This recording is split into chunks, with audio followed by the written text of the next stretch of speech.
Okay. Good evening again. All right, we are going to reconvene at 6 o'clock. We began the first portion of our meeting, and we discussed all funds except for school fund and the school capital reserve fund. It is now 7:30, and this is a public hearing. Pursuant to Rhode Island General Law 42466C, notice of these meetings have been posted on the Secretary of State's website. So this portion of tonight's meeting is to discuss the school fund and the school capital reserve fund. And we are here with the school members of the school committee, with the school department, obviously the council, town staff. Before I turn some opening comments over to Chairwoman Page, I just want to ask my colleagues if there's anything they would like to open with. Any comments? No, thank you. No. I have quiet colleagues. So let me turn opening comments over to Chairwoman Page, and then I believe Dr. Auger has a brief presentation that he would like to make. Thank you. Thank you, Ms. Dolan. Thank you for coming out this evening. We don't need to do the pledge to the flag and some of the things we normally do to start our meetings because that's already been done because you guys started at 6. So we will get right into our meeting. I know that there was a list in the back that there were a number of people who were signing up on, and I believe we will still take sign-ups as we go through. So that won't be a problem. If anybody has just walked in and you would like to sign up, feel free to sign up in the back, and we will make sure that you are heard. I really don't have much of anything else to say. I'm going to turn this over to Dr. Auger in a moment. I do want to make sure that the committee knows that this will be a citizens' comment night, so citizens will get to comment on our budget.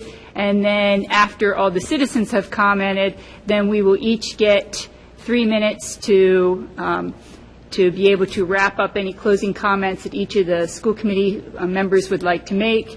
And then I will yield the floor for the final comments to Dr. Auger. All right, are there any questions about that format? All right, Dr. Auger. Thank you, Mrs. Page. Members of the Town Council, Mr. Embry, members of the school committee, members of the public, I very much appreciate the opportunity to speak tonight to all of you. I appreciate the opportunity. I appreciate the fact that so many people from our school district have shown up tonight to voice their opinion. I find this meeting to be, believe it or not, one of my favorite meetings of the year. I think this is a point where people come out and really start to talk about, what matters to them. And whether that is increased funding to the school department, which is what I hope, or not. I do appreciate you being here. I do appreciate your voicing your opinion. And I ask, what I'm going to try to do is be respectful with people and explain to you my perspective on this, and I hope you will as well. Be respectful and give your perspective. I know that issues related to budgets, especially in a very problematic economy, are tough ones. We all wish we had millions of dollars to have as discretionary spending to make our school department as luxurious as we possibly could.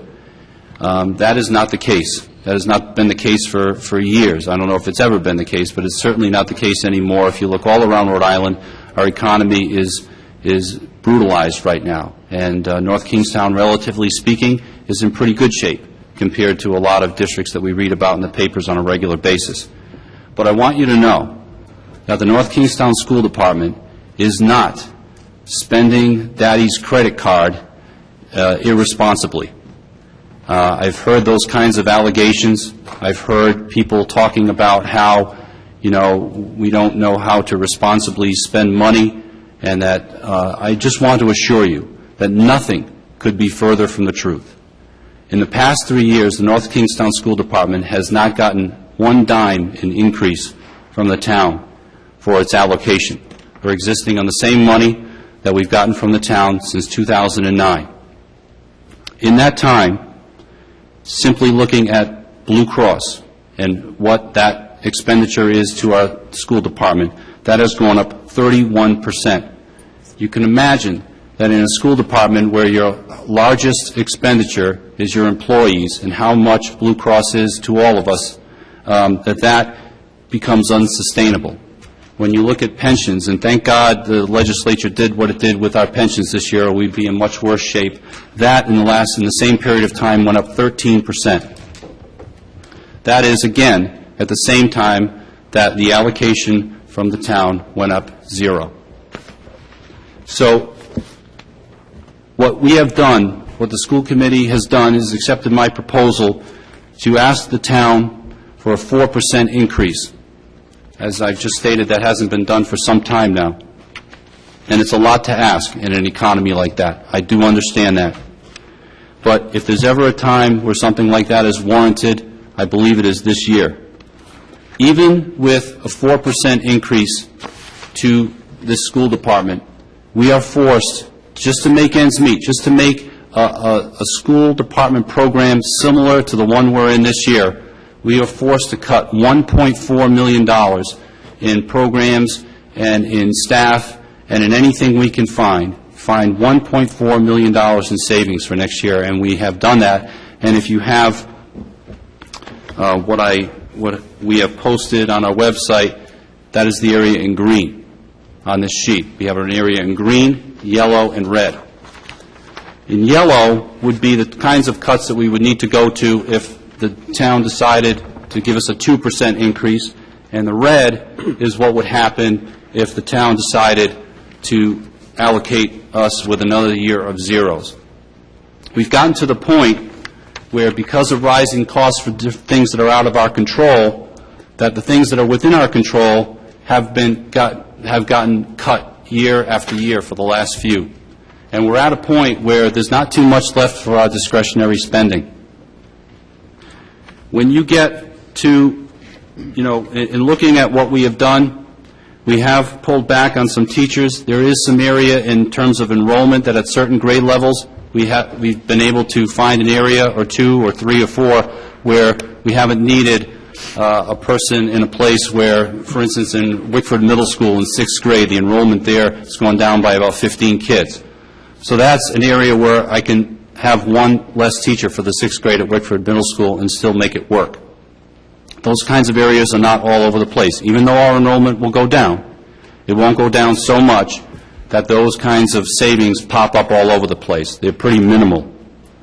So other areas that have made a lot of news, and many of you are aware about, is that we have been discussing and we're moving to arbitration with our support staff. That is not something that is easy for either side. I want to tell you that our support staff are tremendous people, and they're working real hard. And, they are the lowest paid people in our district. And for them to have to sacrifice like we're asking them to sacrifice is absolutely huge.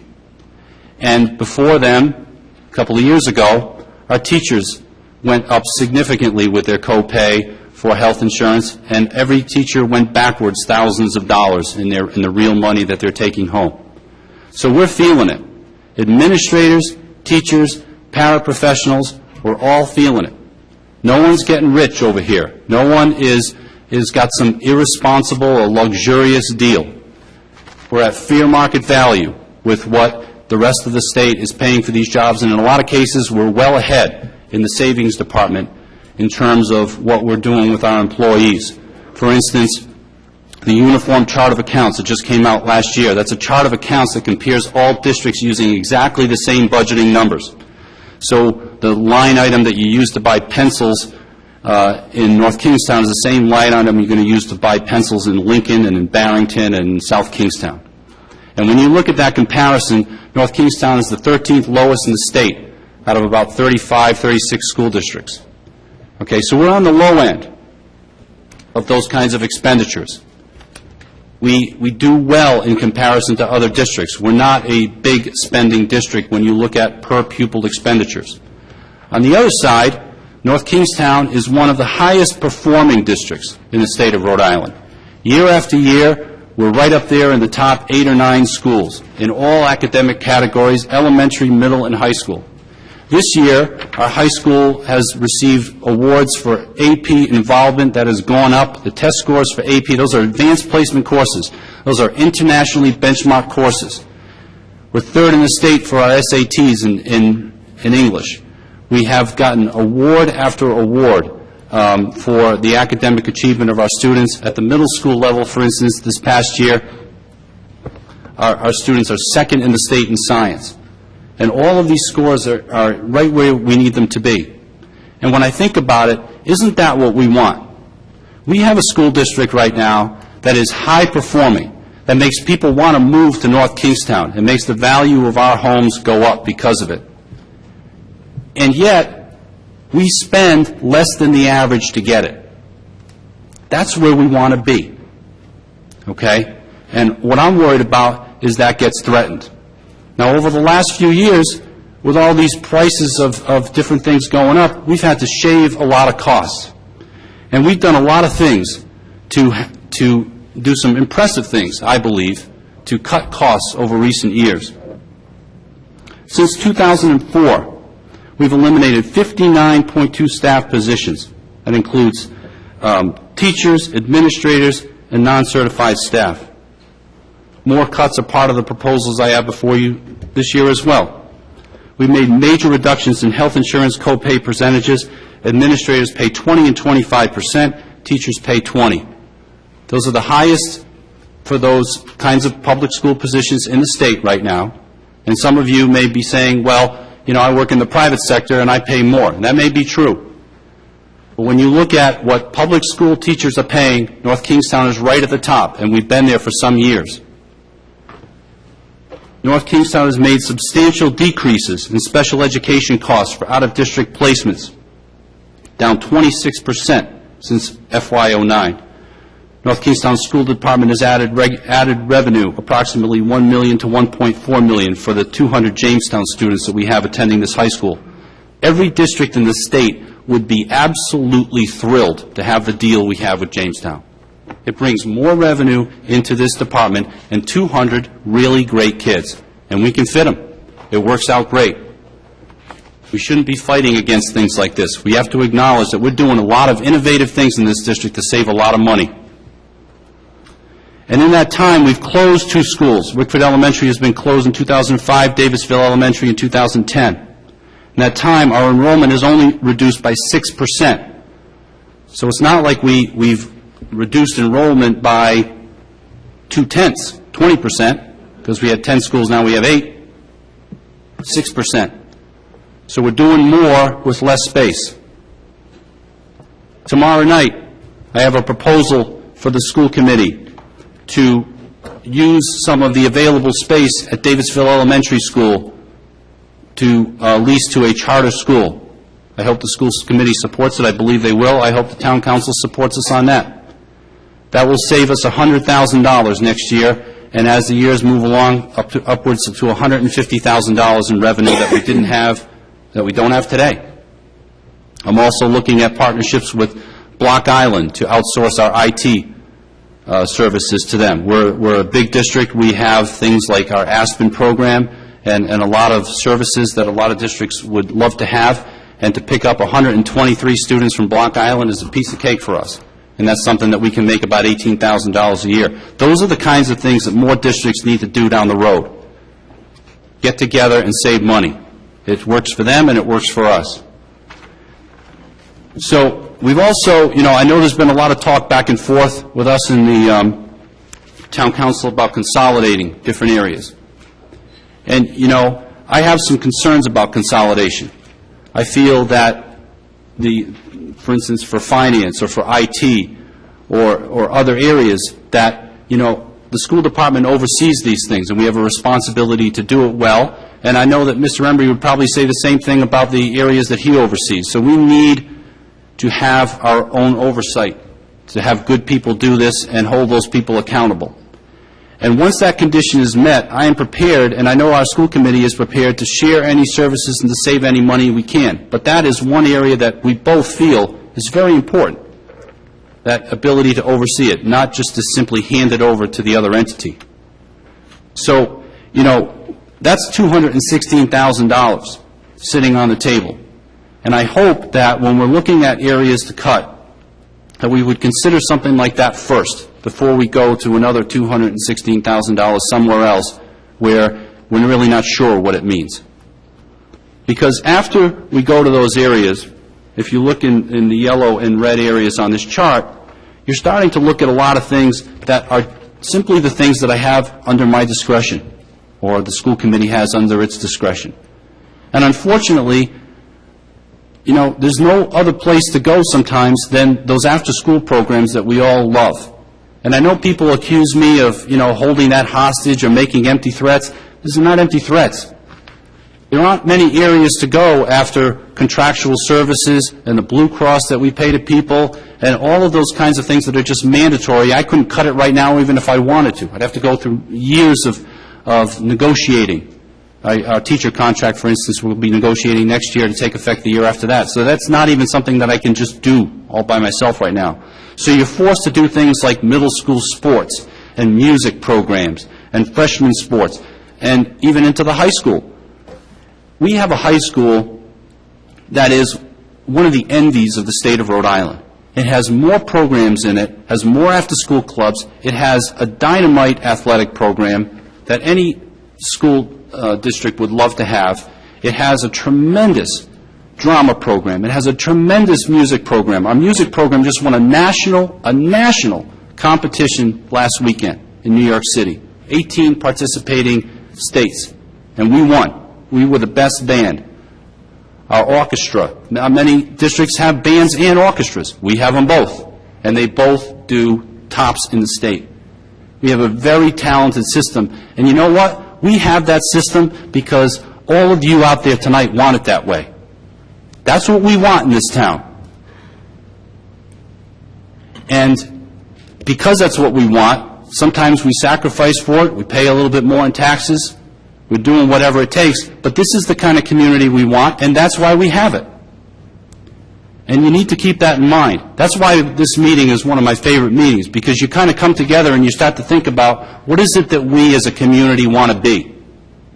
I want to be the one that I just described to you tonight. And I hope you do too. And I'm telling you that going further than 4% right now, or going less than 4%, I should say, will significantly impact our ability to do that.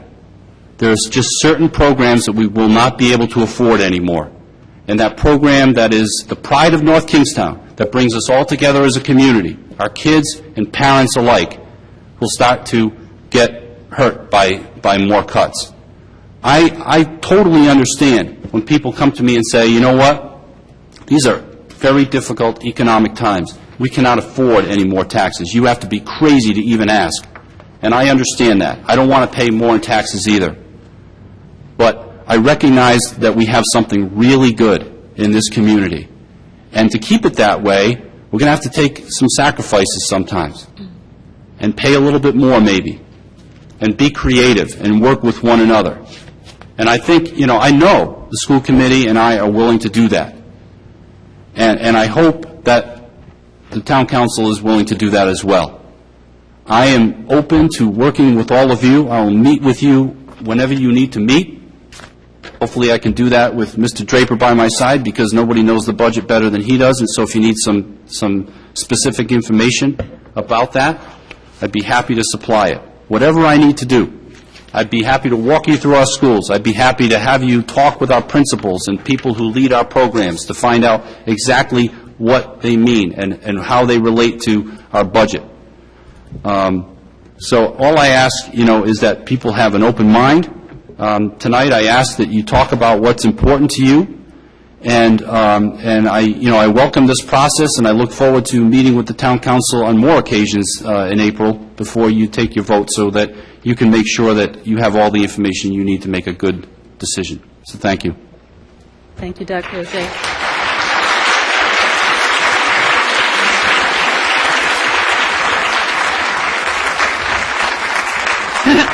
Dr. O'Shea, maybe I misunderstood you, but did you say earlier on that the school committee has been level funded for 3 years? It's my recollection that last year there was a budget increase of, Trish, can you tell me what the budget increase, or Mike? From 2009 to the existing budget, it's been $593,112 increase in tax money.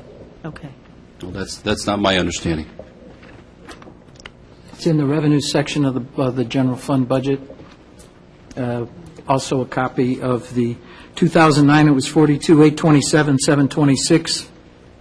2010, it was 42,685,15. That was the $147,211 reduction. 2011, it was 43,428,38 for $740,323 increase for a net of $593,112. Thank you. That's my only question. So should we go into the list? Are there more, Jeanette, do you want to check to see if... We'll check. All right, we'll start with these. First person on this list is Dick B. And the next person is David Vanderpyle.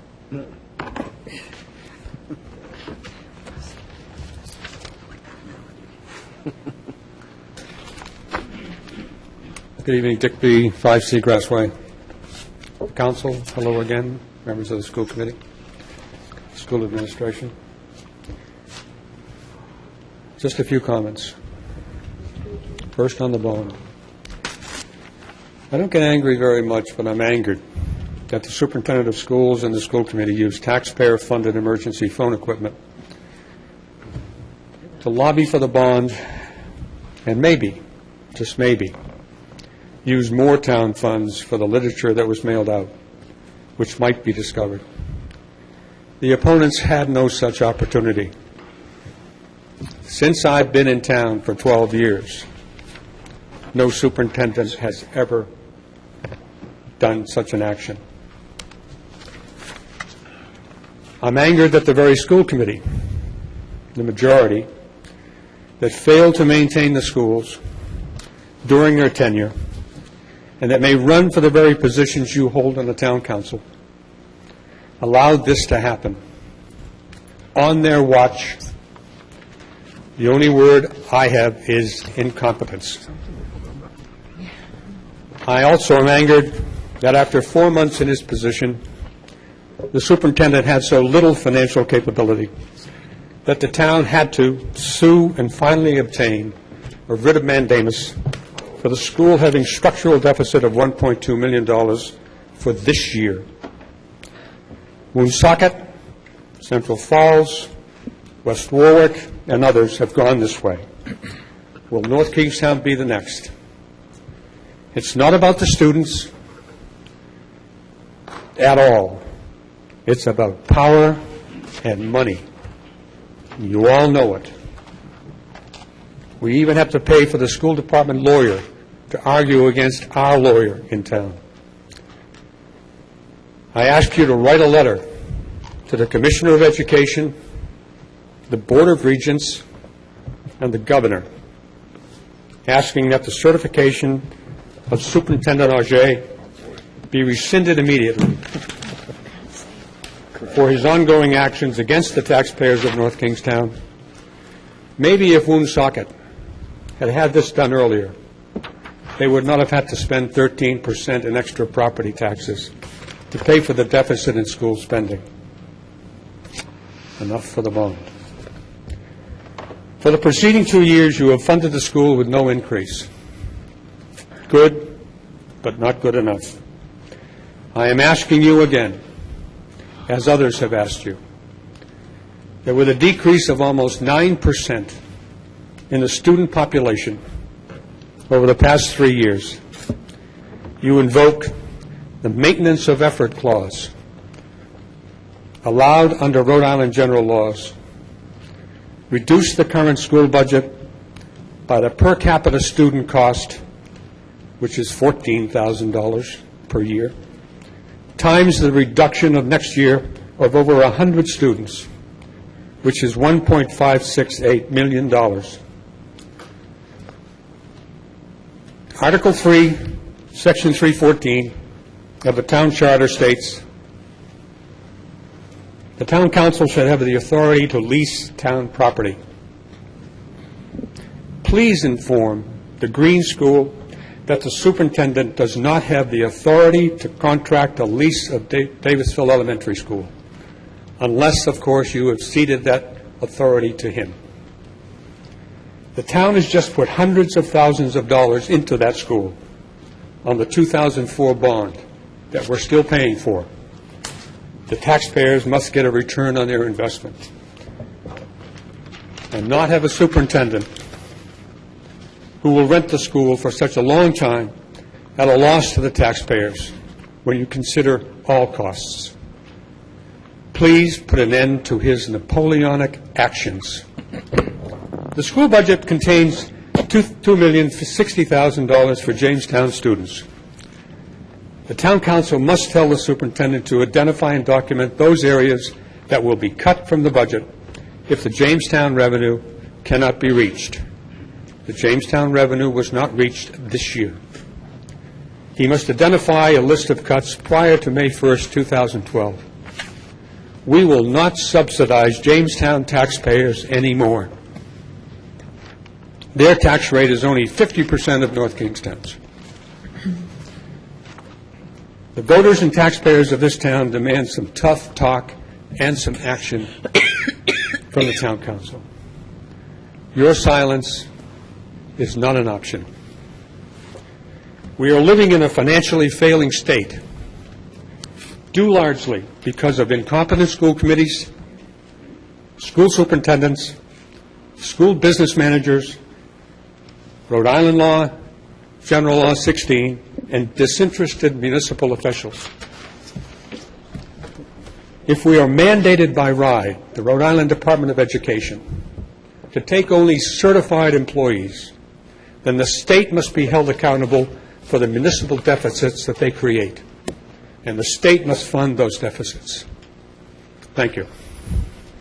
Thank you.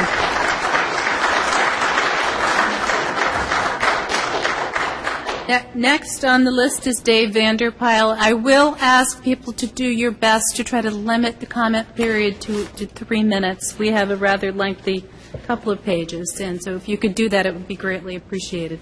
Dave Vanderpyle? You pass for now. Richard August, and then Paul Marshall.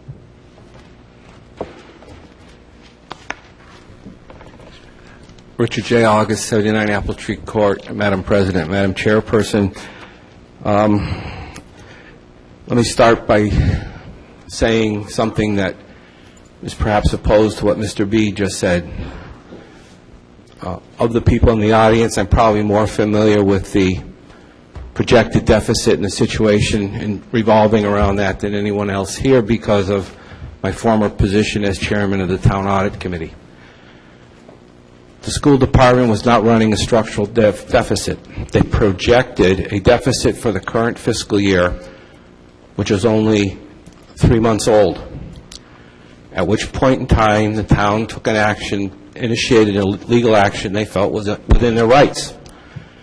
And that has culminated in a 22-page writ of mandamus from the Superior Court. I really mean to talk too much about this, but I want to correct this idea that there is a structural deficit, because on December 13th, in accordance with state law and a consent agreement, the town school district did submit to the Auditor General a plan to eliminate that deficit. And at the present time, I believe that there is no deficit projected for the current fiscal year. So the school district is indeed within state law and is not running a structural deficit at this time. Now, what I wanted to talk about is that I believe Superintendent Auger is on record, and we heard him here again this evening, as estimating that most of the school department budget, perhaps as much as 90% or more, is what I believe he has described as non-discretionary. That is, it is comprised of contractual obligations, regulatory requirements, and mandates by both the state and federal government, many of which are unfunded. On December 19th, the Town Council voted unanimously to approve the recommendation of the Town Manager to engage the auditing firm of Nato Wadovic LLP to conduct a special examination of the school department finances. The main objective of that engagement was to determine the cost of the basic educational plan promulgated by the Rhode Island Department of Education. Now, that's a very important evaluation. Now, my understanding was time was of the essence, and this report was going to be submitted sometime in January. Now, I checked the town website before this meeting, and I find no reference to that report. And I quickly read Judge Stern's 22-page decision before this meeting, and I find no mention there of this report. And it just seems to me that the taxpayers and you, our elected representatives, would find it useful to know whether a CPA firm, presumably with expertise in the area, concurs with the superintendent's estimate. Because if, in fact, the superintendent is correct, if only 10% of the total budget is somewhat controllable, that's a very important number. That doesn't give much play if the rest of it is part of the fixed nut. Now, I understand public comment is not public questioning, so I hope someone up there at some point will ask the town manager when the special examination report on the school department finances will be available so that we can get a clearer picture of the school district's financial situation. I can Thank you. answer that right now. It was handed to me this morning at 12:02. Great. Thank you. Thank you. Look forward to seeing you. Okay, thank you. Paul Marshall, and then Greg Glasball. Hi, Paul Marshall, 63 Duck Cove Road. What we're experiencing, ladies and gentlemen, in the state of Rhode Island is what the Greeks refer to as epialthes. They have a great word for it. Nightmare is what it translates to. We have a state that's shrinking and a state government that seems to be out of control, irresponsive to the people who are systematically leaving our state, following their children who leave their state because there are no jobs here. Now, it's great to have the greatest education, the greatest school system, but if our children are going to leave and never to return, what's the point?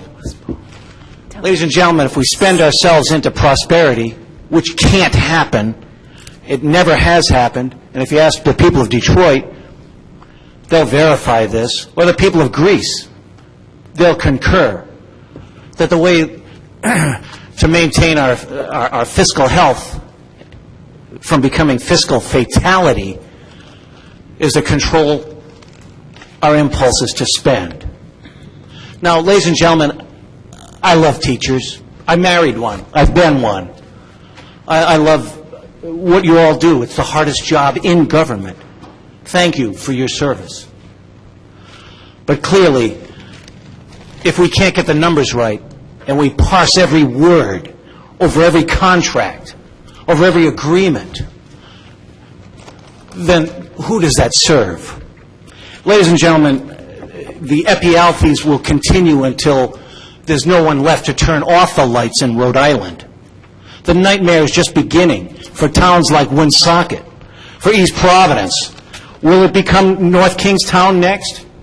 It's up to us, not them, to determine our own fiscal future, our own fiscal fate.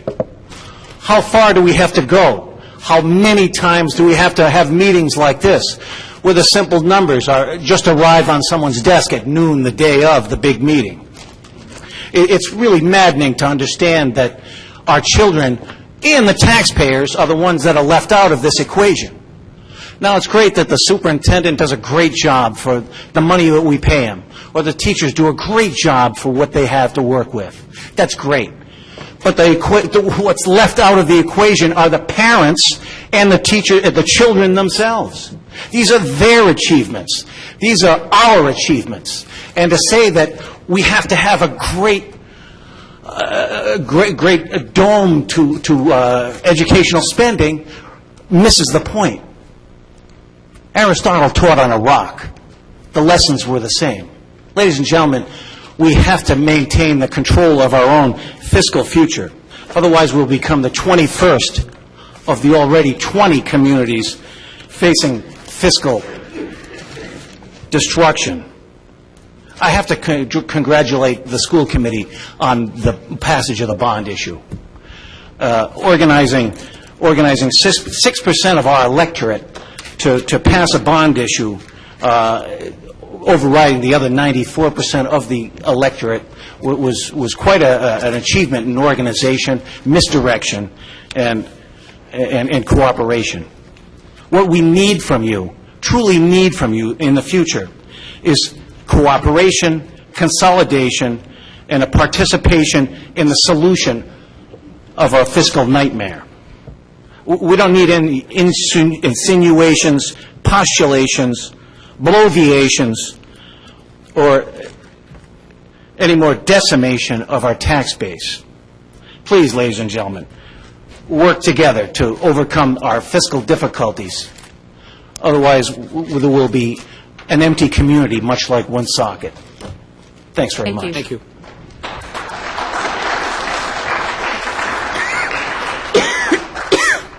Greg Blasberg, and then Michael McGovern. Hi, my name's Gregory Blasberg. I live at 70 Whitman Drive, and I'm going to start out by saying I'm going to sound a little different than some of the other folks who've come up to speak this evening. I'm here to speak for our schools. I'm not here to speak for our school committee. Frankly, I'm not here to speak for our administration. I'm here to speak for our schools. The reason I'm here to speak for our schools is because our schools are our future. Our children are our future. I see a lot of them in the front here today that have taken the time to come to this meeting, and I love to see you folks here. And I want you to all remember that when we spend money on schools, which is a responsibility of every community everywhere, is to teach our children, that's not money that's wasted. It's an investment. It's an investment in the future of our children, and it's an investment in the future of our community. And frankly, it's an investment, if you want to be dollars and cents, in our property values, because towns that have good schools have higher property values. Ask any realtor one of the first questions anyone's going to ask when they move into a town. They want to know how the schools are. Thankfully, we have wonderful schools. And unlike some of the people who've been speaking tonight, I'm not here because I'm angry. I'm here because I'm proud. I'm proud of the community that we live in. I'm proud of the kids that live in our school. And I'm proud of the teachers and the staff that make sure that they grow up in a town and learn what they need to know to be successful in life. Now, some numbers got tossed around a little bit ago, and I'm going to use the numbers that are on the sheet that was handed out by the town manager. And Councilman Dolan, you had made a correction to something Dr. Ogier had mentioned. But I'm going to talk about it a little bit differently. Since 2009 to 2012, looking at the sheet and the numbers that you were talking about, it does show that there was a $593,112 increase in the school funding budget, taxpayer funds. Now, that's over a very long period of time. That's out of a $43 million budget last year. We're talking about a $593,000 increase over 3 years. That's a very, very small increase. It's essentially level funding the schools. Now, in that period of time, the town budget has gone up $724,835. Now, what that effectively does is it shifts that amount of money from 66% of the budget, which is the school budget, to the remaining 33%, which is the town budget. It's not a proportional increase. In other words, more money from taxpayer funds are going to the town side compared to the school side each year over the past few years. Now, I think that's something that needs to be considered, because I think that when you keep the funding level over the past few years as you've done, you increasingly apply the pressure to the school side of the budget. As you know, expenses have gone up because clearly more money is being spent on the town side. Expenses are going up everywhere. And I ask that you look very carefully at the funding amount that's given to the schools this year, because they have been getting on with a very level amount of money for a very long period of time. And that compounds. And as the problem compounds, as Dr. Ogier has said, the things that need to get taken away from become more and more drastic, begin to affect the programs, and more directly affect the education of our students. And that's what concerns me. My last point is, we've talked briefly about the bond this evening. A lot of things were said in connection with the editorials and discussion with respect to that bond and the fact that money needed to be borrowed. The Capital Reserve Fund in the school budget is something that needs to be considered and has been, I feel, neglected over the past few years.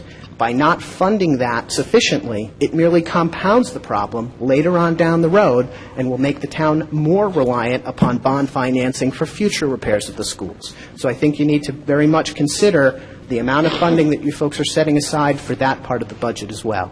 So to sum up, that's my 2 cents. Thank you. Thank you very much.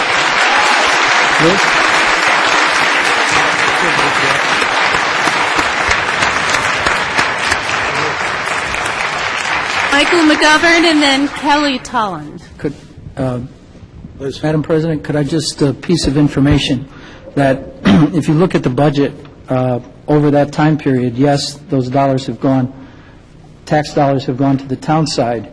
Last year, we lost almost $2.3 million in state aid. The tax money was a little over $1.9 million, and the general fund budget went down. Similar to what's happening on the school side, state aid is disappearing faster percentage-wise on the municipal side, but we're both experiencing that, as you'll see with the numbers coming out of the state. But $2.2 million in loss, a little over that, was replaced by $1.9 million and change, and the general fund budget went down. So you need to look at the analysis of why things are happening on both sides over that 5-year period. Mr. McGovern. Michael McGovern, 242 Glen Hill Drive. Good evening. I am concerned about our children's education. I am concerned about the condition that our school buildings are in. I am concerned when I hear that 90% of the school funding is off limits, and that children's programs must be cut to balance the school budget, and that once again, school capital improvement will be underfunded. I suggest that we've lost our way. Education is about students.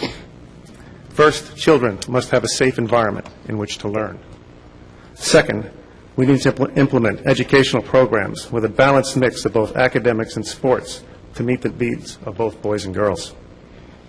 Once these two priorities are established, then these programs need to be staffed to succeed, but at a cost the town can afford. What I see today is the opposite of a student-first budget. The school department starts with last year's budget and assumes a 4% increase. Then it lays in the contractual teacher costs, then the cost of student programs, and if anything remains, we have building maintenance. Under this process, the teachers and administrators are their priority. The students, their programs, and the health and safety concerns of the buildings are secondary. It's this prioritization that ensures that teachers are paid, step in cost of living increases that currently threaten both children's programs and building maintenance. It's this flawed prioritization that has our children attending schools for years with leaky roofs until a school committee chairperson puts on an umbrella hat and gets a health and safety bond passed. One may also point out this teacher's first budget is manipulative in that it ensures that well-meaning parents and children come in and plead with the town council for more funding, as these cuts rarely affect the teaching staff or the administrators, but do negatively impact student programs and the buildings we place them in. We have lost our way. I ask for you to change the priorities. The children, their safety, and their education must come first. Buildings need to be maintained. Our children need to have better programs. I'm tired of hearing that Portsmouth and Barrington school districts outperform ours, despite spending considerably less per student than we do. Spending per student is not the object. Finally, our teachers do a great job, and they should. Rhode Island teachers are the 6th highest paid teachers in the country. But their constantly increasing compensation is outpacing the ability of the taxpayers of North Kingstown to pay, and our students are feeling the pinch. They shouldn't. Students should come first. I suggest that for the kids, the teachers voluntarily forego the cost of living increase program this year. I suggest in the 2013 contract negotiations you freeze teacher pay and administrator pay. No step increases, no living increases for 3 years. After all, the federal government has done this for the last few years, and employees of other cities and towns are taking pay cuts. We call this shared sacrifice.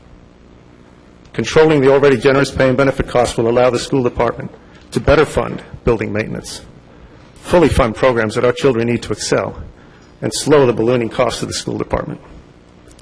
Then perhaps we can stop the yearly maximum tax increases, stop our school district from failing in state rankings, and finally beat Barrington. Thank you for your time. Thank you.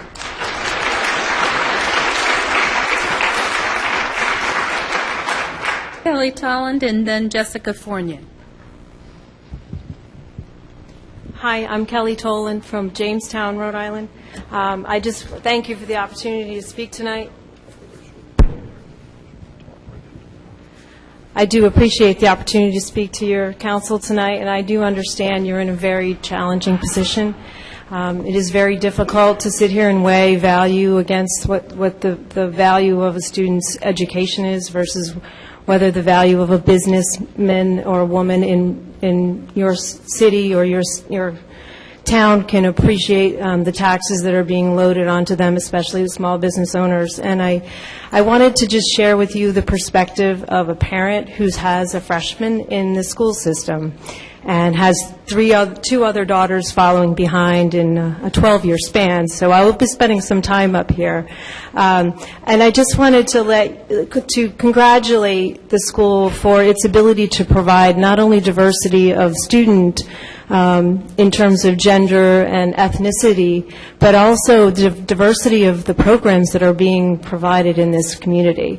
And it is, I heard the word investment earlier tonight, and I think that that's an amazing thing that we can not only invest in our students here and give them, I have a daughter who does field hockey and drama and is on the track team, so she's also participated in the All-State, and I had the opportunity to ride the bus with all of the students going to All-State this year, and what an amazing group of intelligent young people they are, and a lot of them are doing so many different activities at the same time, and to be able to juggle that and be academically rigorous and doing well, and a lot of them were in the top percentage of their class. So I do appreciate that this is an athletic school and there's a lot of great sports, but I think that the diversity of the programs you offer, those electives, are also a very important part of your community and the investment that we make. And it's not just locally in Rhode Island, but it's also throughout the United States and internationally. Some of these students are leaving and they're going to China and they're going to represent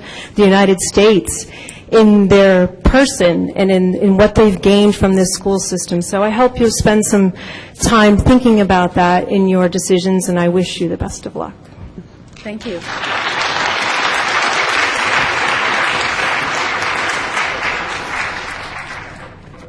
Jessica Fournier and then Gigi Edwards.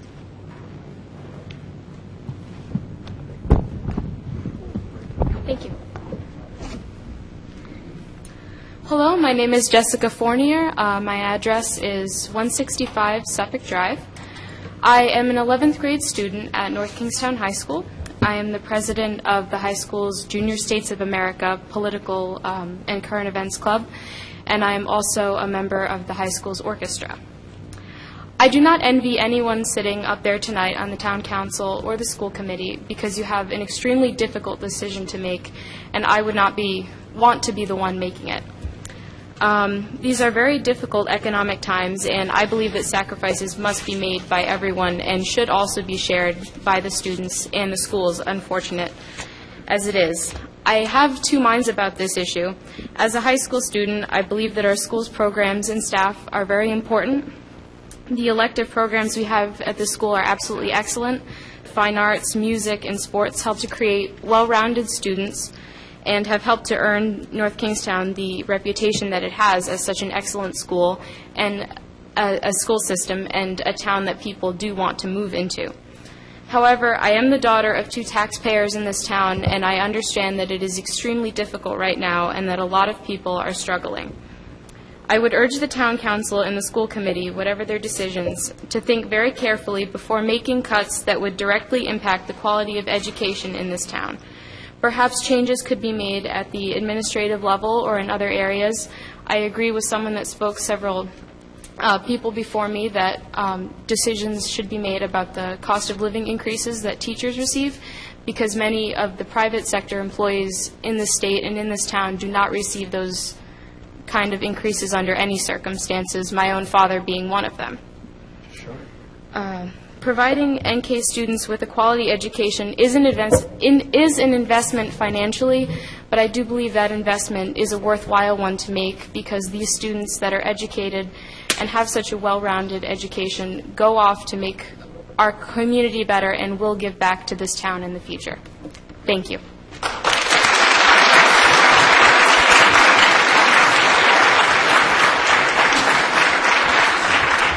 Gigi Edwards and then Dan Caramonte.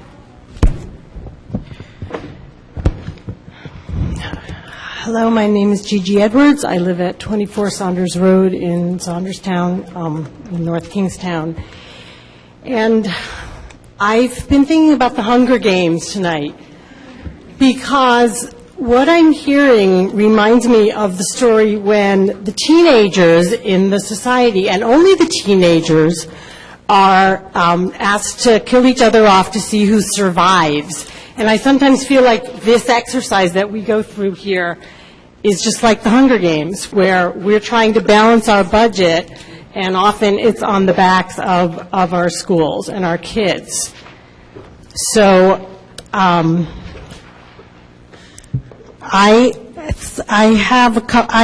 Dr. Auger asked us to stand up and talk about what we believe in and what we care about. I came tonight mainly to talk about the music program in all of North Kingstown schools and how important it is to me and to my family.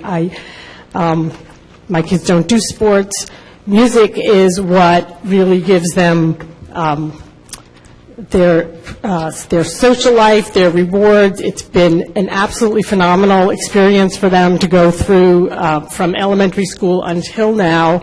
And right here in this auditorium, less than a month ago, I think, they put on a terrific musical. And it breaks my heart that in the nickel and diming that's going on to try to balance the school budget or keep it level funded, we're considering getting rid of that program, the musical, because the money that we pay the teachers to supervise those kids is one of the superintendent's few discretionary items in the budget. I think that people think the word taxes is a bad word, but if you ask them to pay money that you don't call taxes, they don't mind as much. If we had asked everybody who came to that show gladly and loved it to pay $20 a ticket instead of $10, they probably would have been thrilled, and just to support their school and their community music program. I also think about all of the students who are seniors this year, as one of my daughters is, whose senior projects involve music.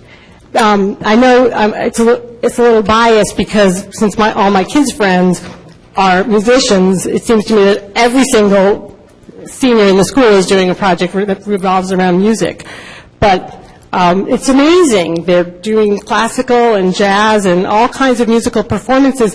And I guess one thing that occurred to me tonight was to wonder, it's probably too late for this year, maybe some of those students would be willing to do their senior projects as fundraisers for the school.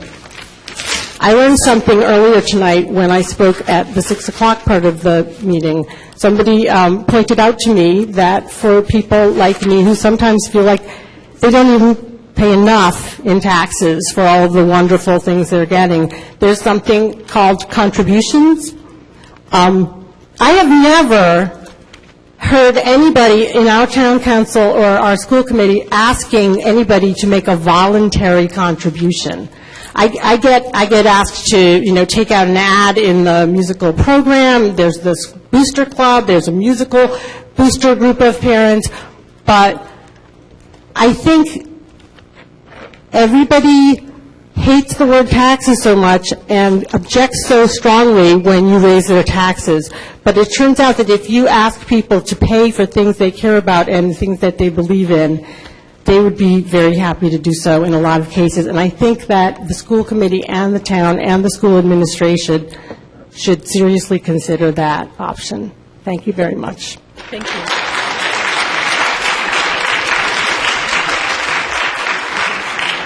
We've got Dan Caramonte and then Dale Roberts.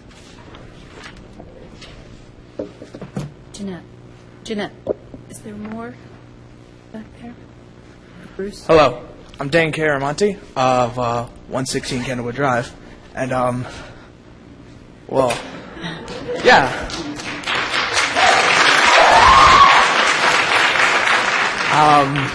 Being a student here, I was recently a member of the cast of Footloose, and I'm pretty sure if you ask anyone, they'll tell you it was fantastic. But what we're talking about here, this is the students. All of the kids here, they're all doing something. They're involved in the school. They're all working hard to get good grades. A lot of kids aren't here because they're home doing homework. That will, it helps them out so that they can get better grades in school, so that maybe they'll have a future.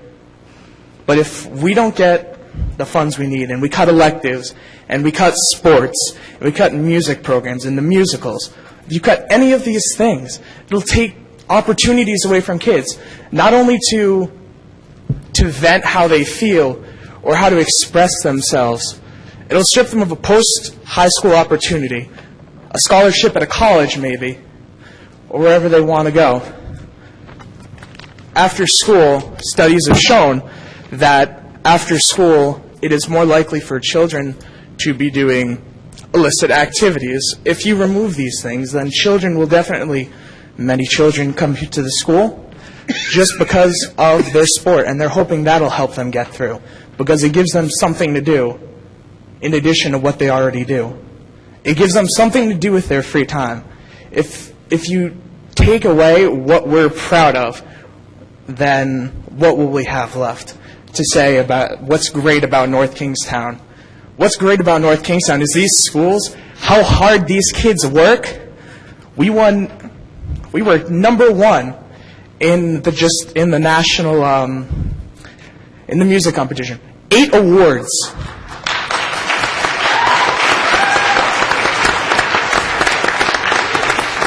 And our sports teams, they go far too. They get to playoffs, and they get pretty far. And you know what? They work hard. They're here every day after school when they can. And if they're not, they're at home trying their best. They're practicing their shots. They're practicing playing their instruments.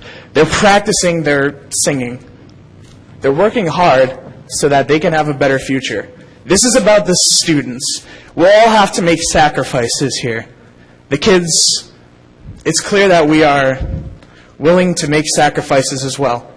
I'm the oldest of 5, so I have little siblings that are also involved. My brother plays soccer here at the high school. My sister's in the play. My very young sister at Quidnesset is also in the musical there, Aladdin. And it's so important that you keep all of these things, or kids will lose interest. They'll leave school. Kids don't want to be at a school where there's no variety in their day, rather than just books all the time, we don't exactly come here for to do a portfolio or anything. It's not a big motivation for us. I'm shocked. But we're willing to make sacrifices. If we have to help our parents pay some taxes, then we will.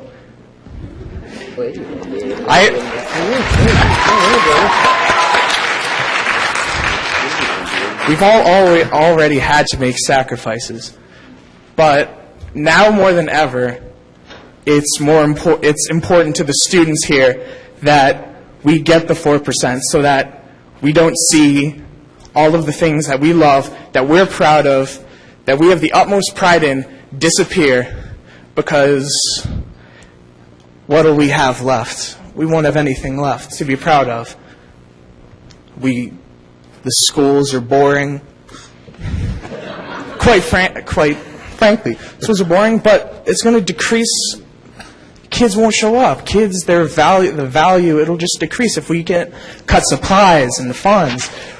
Everything will just keep going down and down and down. And now more than ever, it's important that we all pull through together as a town to help our most valuable investment that we will make in our lifetimes. Thank you. Thank you.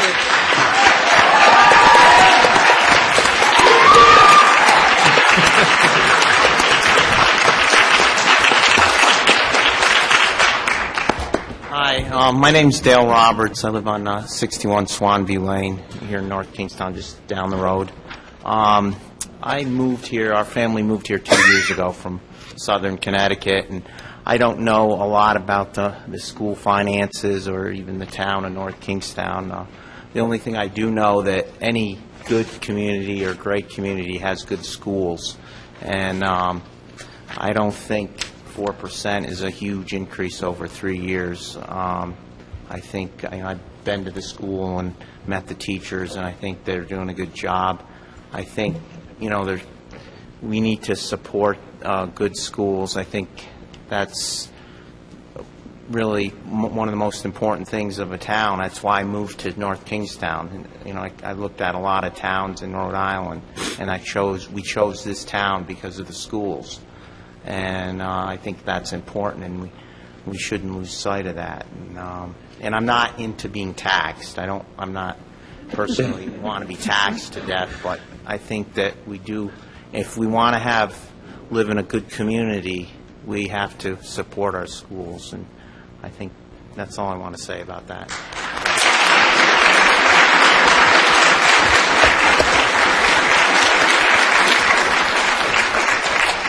We have next Nancy, I apologize if I mispronounced, Nancy Ferenko, and then Bill Hannon.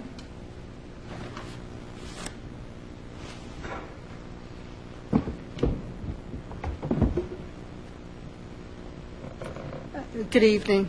I'm Nancy Ferenko, 365 Potter Road. I'm a resident and taxpayer for 39 years. I'm also Vice President of the North Kingstown Educational Support Personnel. I am working for the school department now for 26 years. I have seen many changes and have listened to many scare tactics before, during, and after my children graduated. Through the years, money were found hidden away, but now there isn't any money hidden after almost 3 years of level funding.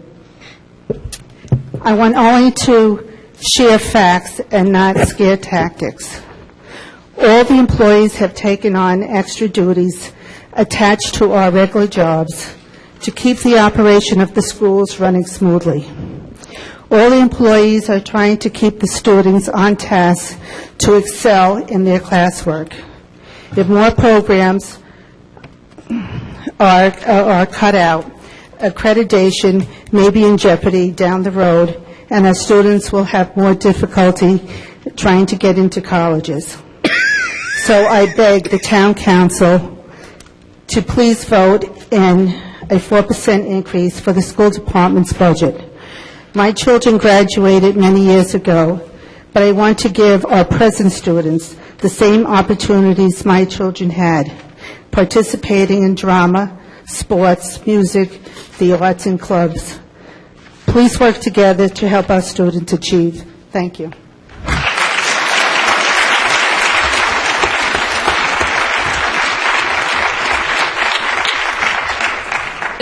Bill Hannon, and then Sam Finneran.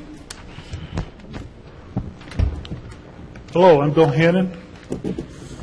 I'm a graduate of this school back in 1970, going back a few years. Some of the faces I see on the town council, the school committee, town workers, are people that I know personally over the years as a result, not so much of our personal interactions, but because of the connection of our children. And I think it's great to see all the young faces around here now. We never did anything like this when we were in high school.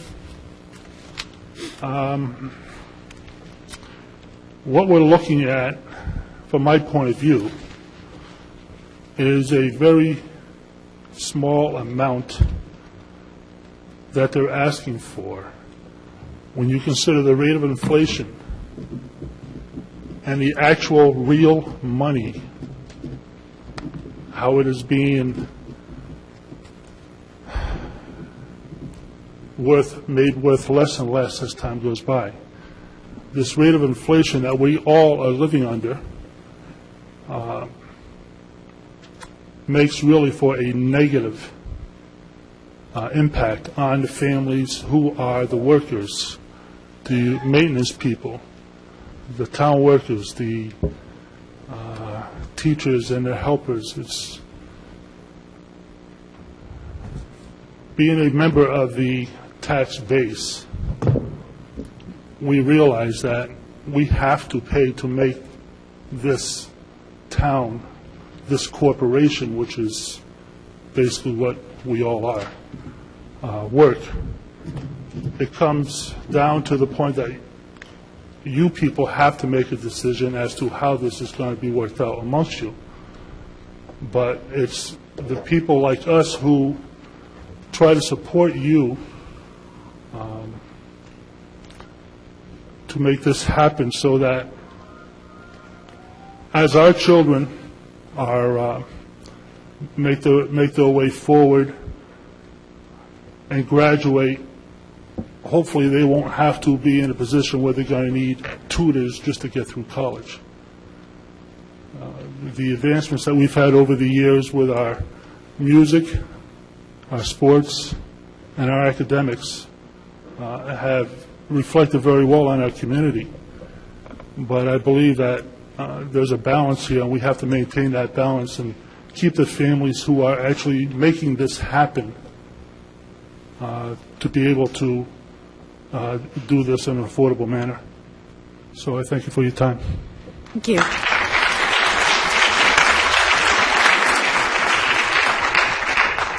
Sam Finneran and then David Porter.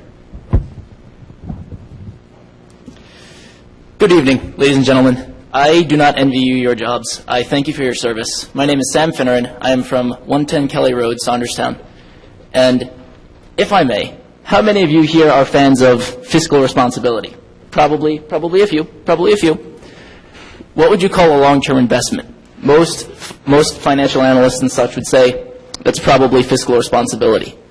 That is what investing in our schools is. That is a long-term investment. Some people have mentioned the brain drain of talent leaving the town and the state. I will see that. That is perfectly true. I ask you, why would we want to come back if this is the environment that we're in? Why would we want to send our schools, or our children into schools where, quite frankly, every graduating class feels a little bit like Indiana Jones? They managed to dive under the falling door of the budget cuts, grabbing a hat on the way out. But the next one, who knows? They might not have sports, extracurriculars. They might not even have accreditation. That is not something that we would want to come back to. If you want us to come back with our families and our kids after we go out and get a college degree, which is what we have been told is what we are supposed to do as kids, you do not want to drive us away with this environment.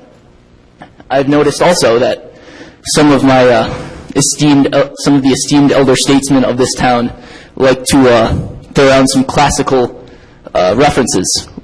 I have one for you then. Vox Populi, the voice of the people. That is what was spoken at the bond passage. There was no second shooter. There was no conspiracy. That was democracy in work, people.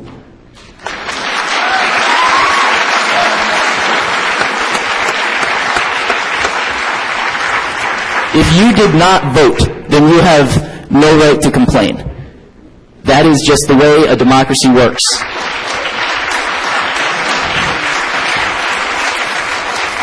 And as for Dr. Auger, are you really going to persecute him for doing his job? He is supposed to advocate and run our schools. If he is doing that within what he thinks is best, that is what we are paying him for.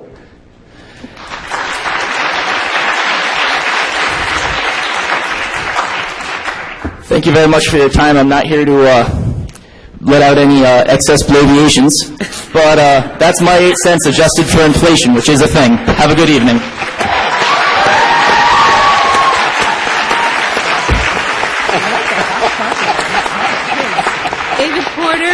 David Porter, and then Jennifer Johnson. Hello, I'm David Porter from 85 Apple Tree Court. I've been in Rhode Island about 16 years now, in North Kingstown for 15. First year here, it took a while to sell the house in Cincinnati at the time. I had my wife go out and look at the schools, literally go out and look at the schools She went into several elementary schools and middle schools. Kind of shocked at some of them, but North Kingstown is where we ended up. We could have been anywhere in the state. My high school years, I spent more time trying to find ways not to go to school. High school, I just wanted to be out of school.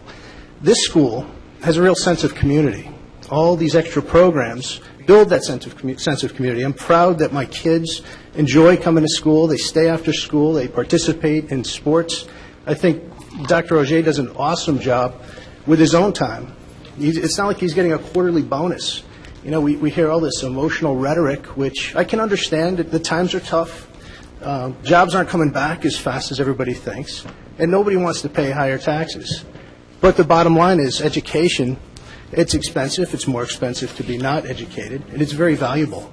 I think the town council, the school committee, you've got a tough decision. We'll go on the record and say I fully support the 4% increase. Thank you very much.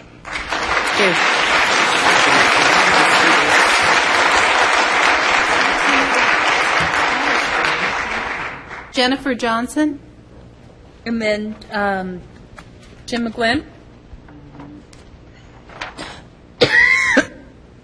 Hi, Jennifer Johnson, 150 Brookhaven Road.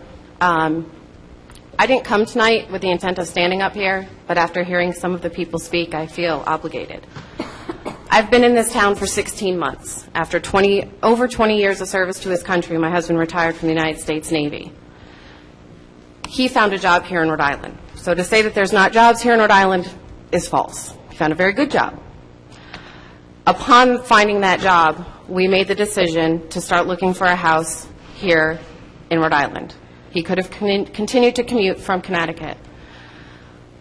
I'm one for research. I researched the school districts. North Kingstown was the best. I, like several other parents here, want the best for our kids.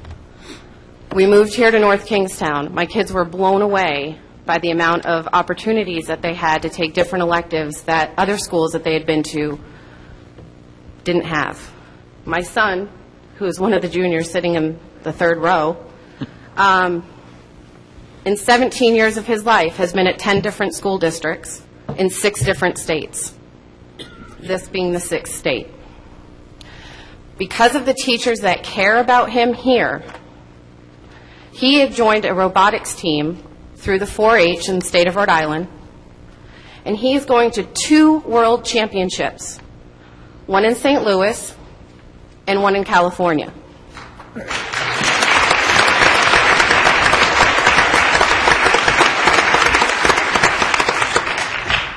You guys at the high school, they had a panel of engineers come in from Raytheon, Newark, and a few other places. He actually had the opportunity to talk to an aerospace engineer that works at Newark.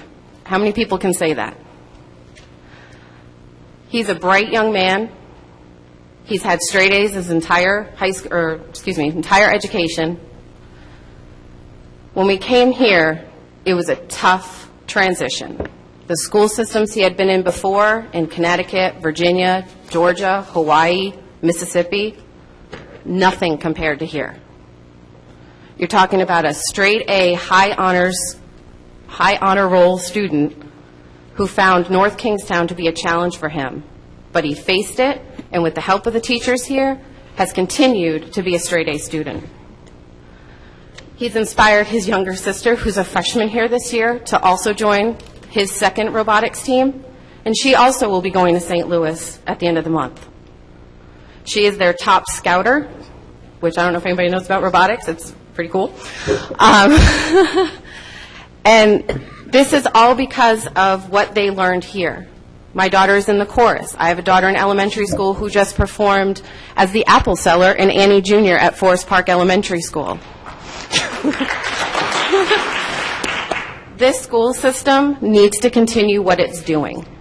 I understand nobody likes taxes. My husband, as I said, was in the United States Navy for 20 years. Nobody likes war either, but guess what? It happens. I know that the cost of education is going to be a huge payoff in the end. 4%, really? Are we really arguing about 4%? Are our children not worth that 4%? The tests that you make them take, every year that they stress about. I've heard kids getting ulcers because of these state tests, so teachers can keep their jobs. They've raised the bar and continue to do so, and all they ask for is 4% of our taxes to help them continue on so that we can bring more jobs back to Rhode Island, so they want to stay in the state of Rhode Island. That's all I have.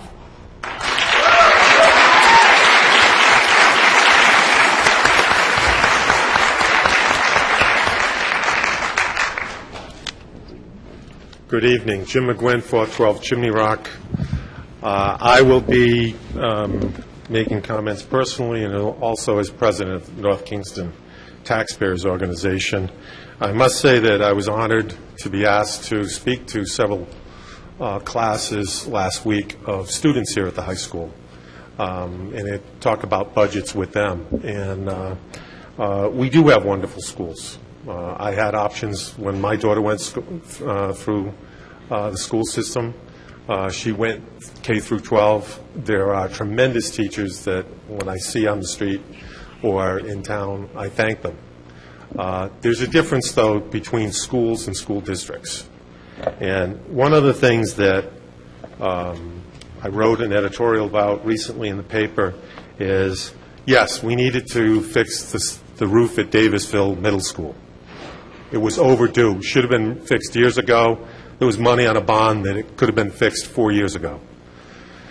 But Quinnesset, where my daughter went, has some significant roof leaks. I didn't know about them until I went to a PTO meeting and heard the superintendent speak. It has twice as many roof leaks per square foot as DMS. Last year, there were 24 work orders. There was a work order in every month but one. This year, there have been work orders essentially the same. One work order in September identified 9 locations in the building. I'd like to give this to the Sergeant-at-Arms. It gives some of the facts. There's a warranty on that roof. We need to fix it. And I'm glad I heard today that the town manager is having Mr. Bergeron do an infrared scan of that roof. They're doing one right now of DMS. And I think about 60% of the work is already done on DMS. That roof was going to be fixed this summer one way or the other. Most people didn't know that. But Quinnesset and these other schools need to be fixed and they need to be maintained. I didn't know that. Just some general comments. Recently, we had pension reform in the state. Members of NKTO participated in weekly meetings on a pension committee to help research some of the issues, identify some of the information that came from the 2006 Pension Reform Act that applied to all private businesses so that there would be pensions. And I think the superintendent said, and we weren't responsible, but we testified before the House and Senate Finance Committees, that it was about a $2 million savings to the school department this year because the Pension Reform Act went through. So that we want to make sure that there's money going into the classroom. I hear a lot of statistics going out. Anyone who wants to, it's online, and it's also available in hard copy, the town annual report. An auditor does a report of the finances of the town each year, of the school and all the departments.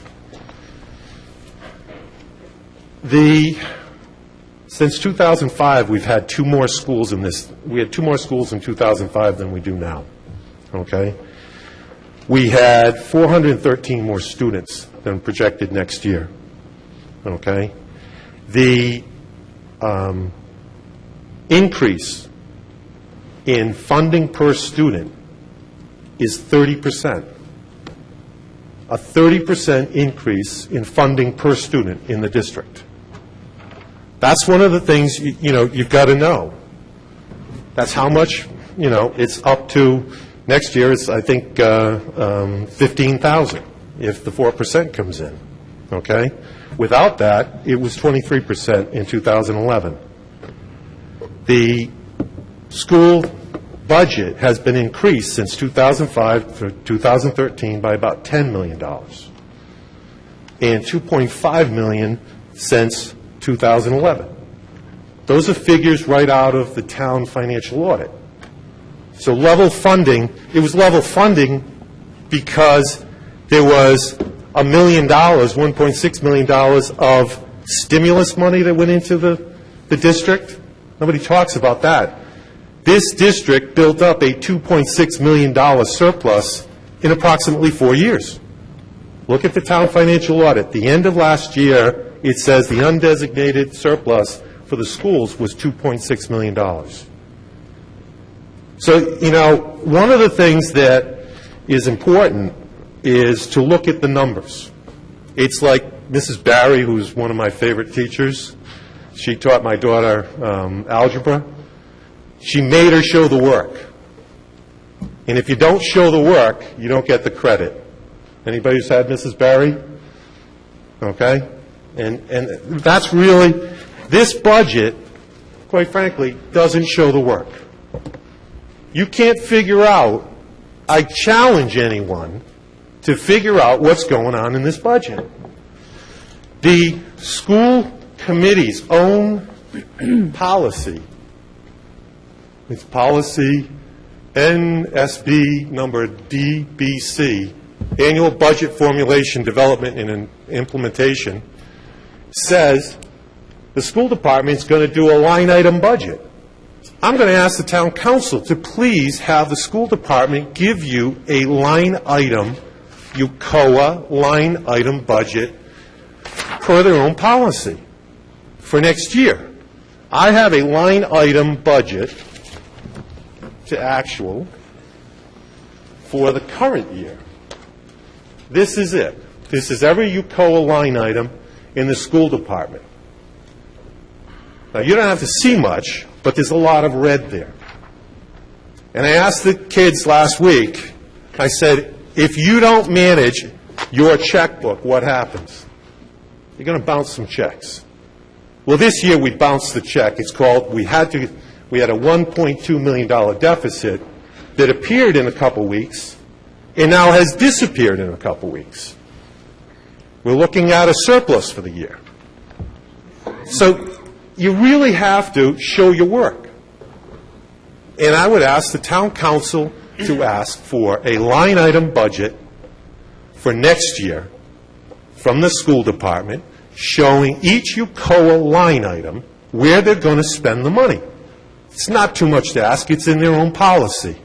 The other thing that's in their own policy is, quite frankly, it's item 1C. It says quite clearly, revenues are not expected to be addressed by the superintendent and school committee. Recommended budgets, rather. Revenues will be worked out on a later date by and between the school department, the town manager, and the town council when expenses are known. I will give this to the... That's on the school website. Look at it. It's right under, I'm not making this stuff up. It all makes sense.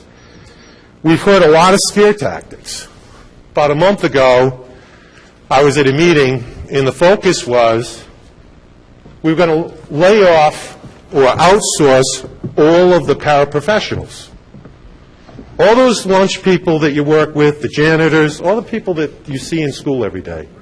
You know what the basic savings of that is? They will lose their health care. These are long-term employees, and they will lose their health care. Meanwhile, tomorrow, we're going to be, if you look at the school committee agenda, they're going to be giving out contracts. They're going to be giving out raises to administrators that you don't even see, you don't even know. They're going to be paying people more money at very high salaries. It's got to stop. We're one small town. We don't need two IT departments. Mr. Avadesian's class came to this meeting 3 years ago with a recommendation from his class to consolidate. and to consolidate those functions that don't impact kids, don't impact teaching and learning. And I will also give, and I told the class, every year for the past 3 years, I've submitted budget cuts to the school committee, $3 million in 2009. They did not impact one child. Not one. They were consolidate payroll. How many of you kids like payroll? Parents like it. Okay? We don't need 2 payroll departments in this town. Okay? The IT department, the finance department, the grounds department. We could consolidate that and get more money into the classroom and not have to keep increasing taxes. That's simple math. These are Los Angeles, the business administrator, finance administrator for Los Angeles today announced that they probably will be going bankrupt. Los Angeles. Never mind Woonsocket or Providence, Los Angeles. We've got countries that are looking at that. These are difficult times.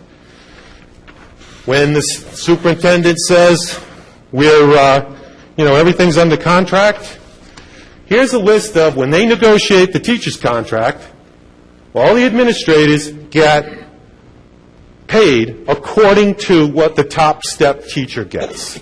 And they get contracts. In any other business and in the town, they would be something called at-will employees. No contracts. Most of your parents don't have contracts. The only person in the town who has a contract is the town manager. The police chief sitting there, he doesn't have a contract. Mr. Burgoon, with all due respect, I've got to ask you to wrap it up. Okay. The point is, we've got to learn more about what's really in the budget. One more thing is, the Commissioner Gist told the town council to go after the debt service, the bond payment for this school from Jamestown. They had been paying bond debt service because we built schools, this one and the last one, to include Jamestown students. Jamestown School Committee Chairman said, we've been paying our share for 30 years. This year's the first year they didn't pay. It was $262,000. You think that would have helped your budget? The town council asked for it. The school committee and the school department did not help them. It hasn't been paid. Is it going to be paid next year? I've got an editorial here from Mr. Welsh 10 years ago when this building was being built that says they should pay because we actually built a bigger building for it. The debt service on this building is approximately $3 million. The debt service on the schools each year on top of the school budget is $3.9 million, and with the new bond, it'll be $4.3. That's on top of the money that you're already getting. So look into the budget, read it, but it's not been level funded. Thank you.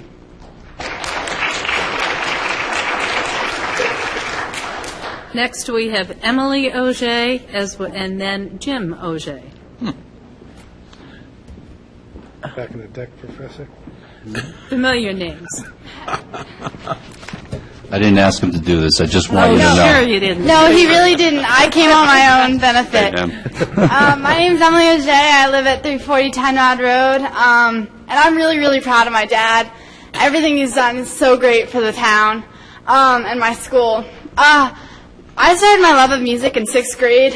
I met Miss Chick, who was wonderful, and accepted me into this group of people and taught me how to sing. And it has made all the difference in my life. It has taught me to be someone I can be proud of. I was up there last month, along with a lot of my classmates, in Footloose. And I think if you ask anyone, it was a great show. Everyone loved it. There was so much energy, and it was because we all loved doing it. And it was because we're allowed to do it. We didn't mind staying after school late to work on it, because we loved it. It was something we took pride in. And if you cut that, we're not going to have that pride. We're not going to have that much fun anymore. We're not going to want to do anything. I know that's why I did my homework after school, so I could go to play practice over the weekend. I am like an honor student, and I love doing play, so I kept my grades up so I wouldn't fall behind. It's such a great experience, and I think that everyone should appreciate that. And today, actually, the lunch lady said to me, "You're always so happy." And I said, well, that's because I want to make you happy. Because every day, I just want to make them happy for doing something that we can all appreciate. Every day they give me lunch, and I need to appreciate that because it's a great thing that they do. Come every day and spend their time doing something to service me. I think that's just one of the best things in the world. And I think that if we cut this budget or just add 4%, it's not going to allow us to do as many things as we'd like to do. So that's all I really need to say. Thank you.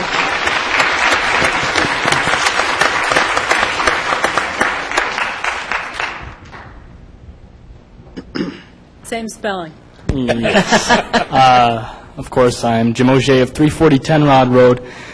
But I'd like to talk as Willard Hewitt of 385 Cloverdale Road. Now, I'm looking at the budget, and of course, if we take it down to zero, I mean, a lot of stuff's going to get cut. And I mean, that'd be kind of tough. I only learned how to dance this year. And I mean, if there was no musical next year, I wouldn't be able to follow that. And it's something that I'd love to see continue for people. I mean, apparently, I think it was Davisville's putting on a musical Aladdin this coming few weeks. And I heard there's a whole lot of talent down there. And if you cut the budget, well, there goes all those talent. And I'd hate to see that happen. I mean, I'm not just speaking for the musical here. I mean, there's also, you know, the hockey team, who is amazing, apparently, one of our best sports. I mean, you know, when you look at the football team, of course, well, but, you know, our music department is fantastic, and I'd just like to ask you guys to help that out there, you know? I mean, 4% ain't that much of the school budget, and you heard tons of people come up here and say it. They support it. And I mean, you hear everybody laughing at me and, you know, clapping for people like my buddy Sam Finneran over here and all the rest of the musical group, but you don't hear people clapping for the ones coming up and saying, hey, let's cut stuff and get, you know, help out everybody that is paying taxes. Well, great. I mean, paying taxes is wonderful. I mean, I don't know quite yet, but but you know, it's something that needs to be done, and I don't know, but please don't cut too much. Thank you.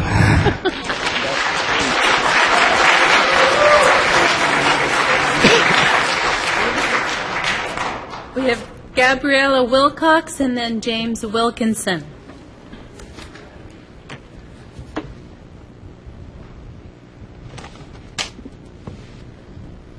Hello, I'm Gabriella Wilcox, 66 Oak Tree Drive. I came here tonight not really expecting to talk at all, but this is something that means a lot to me, and it means a lot to the kids that are here. We really care. We work every day trying to get the grades that we need to do the things that we love.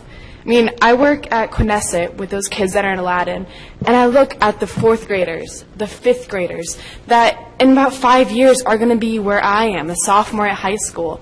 And I hope that they can still have the opportunities that I'm lucky enough to have this year. And I'm looking at these kids, and we care so much. And I just really hope that you guys keep that in perspective, that we try. And there are some kids who don't like being home, who have families that they can't really call too much of a family, but they come here. They join things like theater, which I'm a part of, after-school programs, JSA, Junior States of America, of these after-school curriculars that they can call the people they meet family. It's like a second family to them. You see some kids that, if it weren't for the motivation to stay clean, who would be out there doing things that, like drugs and drinking, but they know that as long as they don't do those things, they can stay here, stay after school, and be with the people they care about. here at school and theater, when I joined my freshman year, I became part of a community that I never imagined becoming part of. I've made friends that I didn't know I could ever make, friendships, relationships, and it's really affected who I am. I mean, I'm standing here talking to a bunch of adults that this would have terrified me if I didn't know that I could do it and just know that I care so much. And I just really hope that you guys keep that. I mean, it's a safe, open environment, and I'm proud to be here at NK. And these students are proud to be here, to go to school here, to be able to call this our high school, to leave here for college to see that we graduated from North Kingstown High School. That's a big thing. We have a lot of things that other schools aren't as lucky to have. We take so much pride in that, and we are willing to help. Students want to do whatever we can do to help you help us. We're here. We're waiting. We're listening. We want to talk. We want to do whatever we can. So please, use us as a resource if need be. I mean, I can't pay taxes, and I'm not saying I'll pay taxes, but I am saying that I'll be here, and all these other students will, and we care so much. And I just hope to leave you with a message that we're here. So, thank you. Thank you.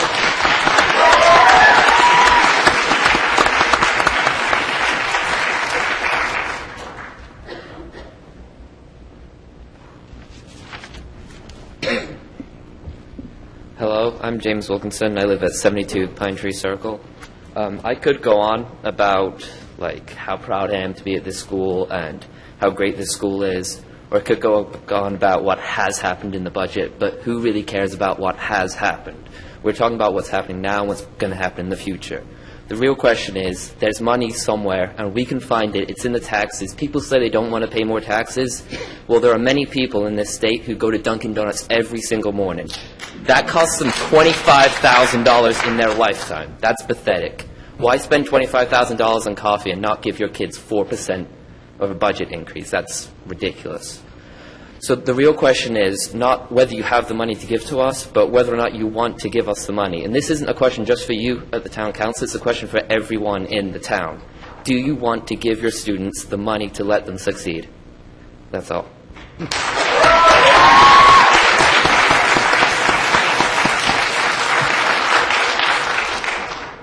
That is the end of the people who have signed up to speak. Is there anyone out there that didn't sign up that would like to speak? Please come on up to the microphone.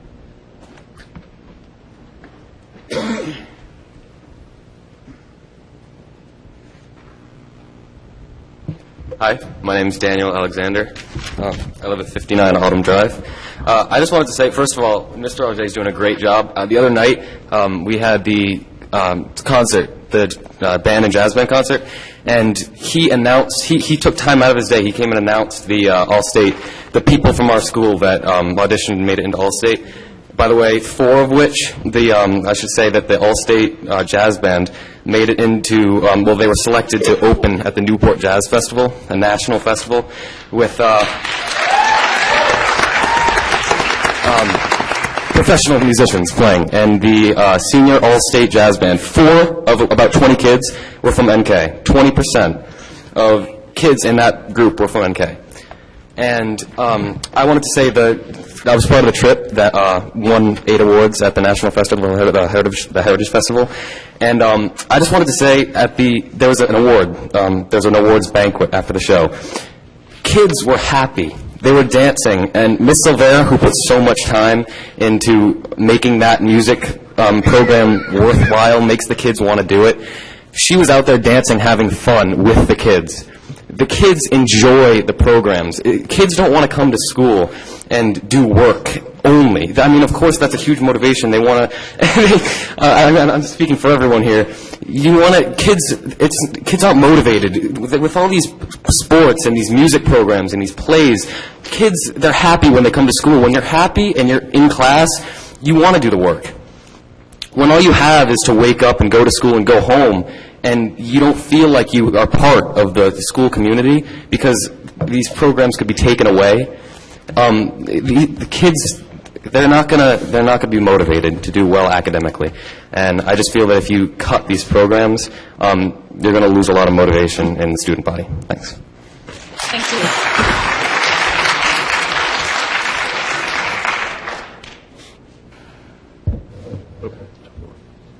Two more. It's a race.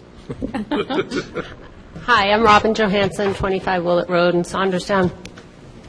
I didn't plan to come up, but I just wanted to say that I think it's great that all the kids are having fun, but I'd like to more specifically make the point that in experience all these different activities, I think that it's really important that they're putting themselves in a position where they can be competitive in getting into colleges. I worry for kids that cannot, how can they compete in getting into any school of their choice when they have no extracurricular activities. You've got so many parents saying if everything gets cut that they will, I'm just going to send my kid to private school then. Well, then you've broken up your community. You've also, if these people have this money, I feel like there's going to be some way that we can tap into that, I wish you was some sort of discussions going on about how, yes, if we do have these cuts, can the boosters, can independent funding groups, 403B type of situations, start funding some of this for the people who really need it so that they're happy, they're well-rounded, and they can come back and continue getting into college and come back and be the doctors and the service people who are taking care of you in your own age. Everybody benefits from public education, whether they send their kids to private school or not. So many people think, I don't pay for it, I pay my kids elsewhere. I am not going to support the public school system. It doesn't affect me. It affects everyone. Thank you.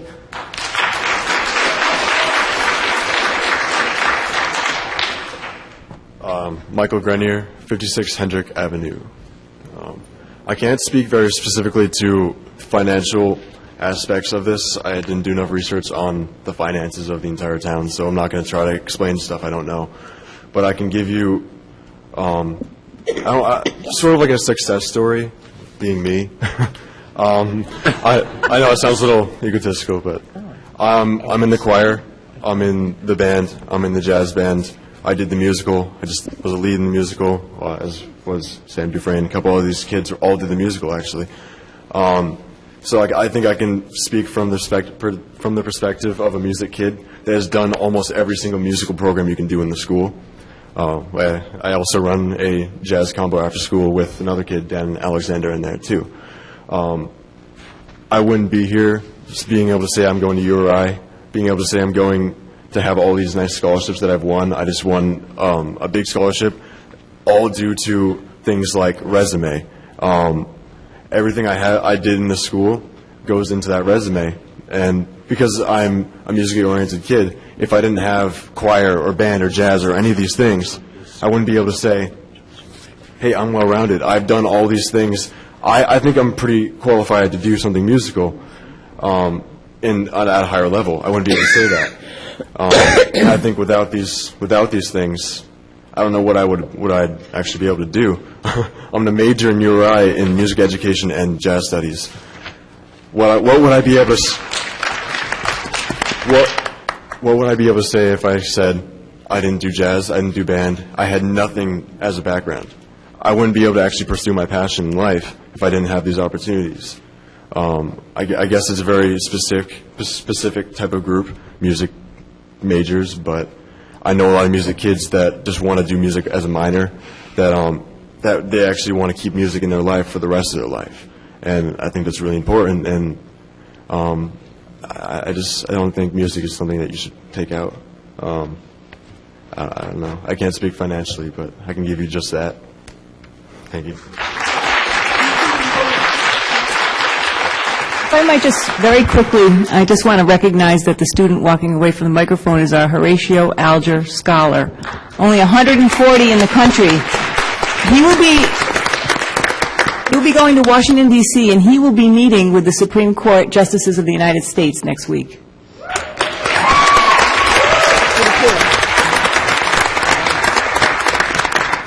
Good evening. My name's Maria Day Hyde, 623 Tower Hill Road. I'm a music educator here in North Kingstown. I teach theater at URI, and I have to add this, I'm also the composer of the Rhode Island State Song, as Mel knows. I only add that because I am a student of the North Kingstown music system. I'm in favor of the 4%, and I'm so proud of our youth. tonight. They're very, very well spoken. And I love that they told you about their passion and how happy their activities make them. But you do understand the educational and social benefits of music education and theater experiences. I know you're having fun, but you're learning a great deal, too. So please consider the arts as being such a strong, strong part of our North Kingstown school system.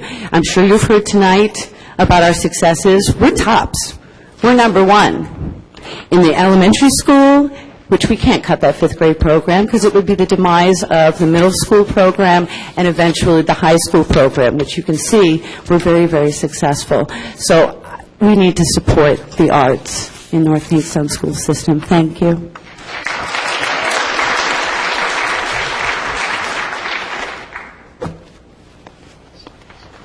Good evening. Michelle Haskell, 25 High Bank Avenue, North Kingstown. Well, obviously North Kingstown. I'm here tonight as a taxpayer.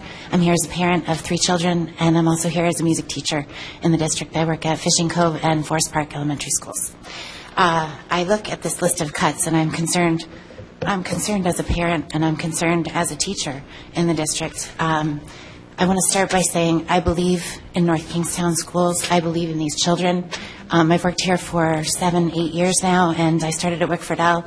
And my children have had the privilege of going to school here. I have a high school student, a middle school student, and an elementary school student. My daughter's in 5th grade this year, and she had the privilege of being a part of the instrumental music program. She's taking violin this year. So I'm not so much here for my children, but for the children that come after. Instrumental music is... The kids start instruments, from kindergarten on when they start beating on tambourines and shaking maracas. But the instrumental music program begins in grade 5. And looking at this cut here, if we cut a full-time music teacher, we're cutting that program and we're moving it to an after-school program. And I'm scared for that because there are a lot of children in our district that won't be able to become a part of that. We're cutting off their accessibility to that program. Many children can't stay after school. There's no transportation home.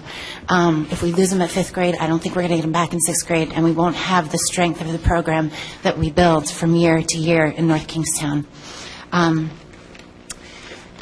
Dr. Auger talked about coming tonight and talking about what matters. Sports matter. Music matters. This is not only entertainment for the children, it's a way for them to socialize. My oldest, he wasn't very social, but he got involved in high school in the jazz band and the band, symphonic band, and he's a whole different kid. He's in 2 high honors classes as of next year, and I never believed that would happen, but it's just... School here has been a great experience for all of my children. I'm privileged that I have the job that I do, that I get to work with these kids every day, and I hope that you'll really, really consider 4% increase because I believe it will do all of the kids in North Kingstown justice. Thank you.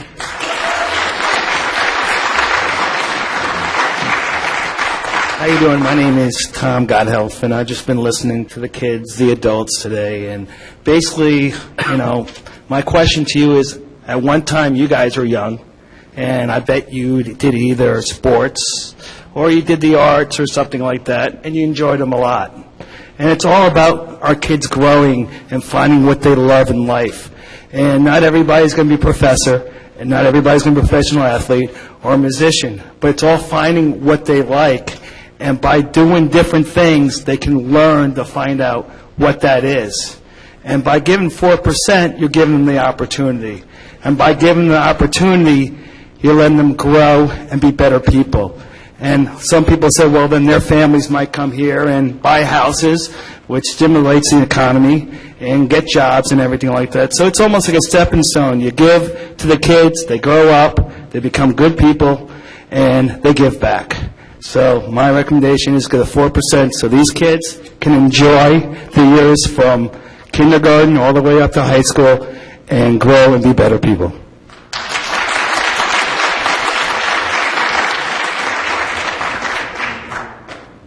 Anybody else? Last chance? No? Just one quick comment, and then I'll turn it back over.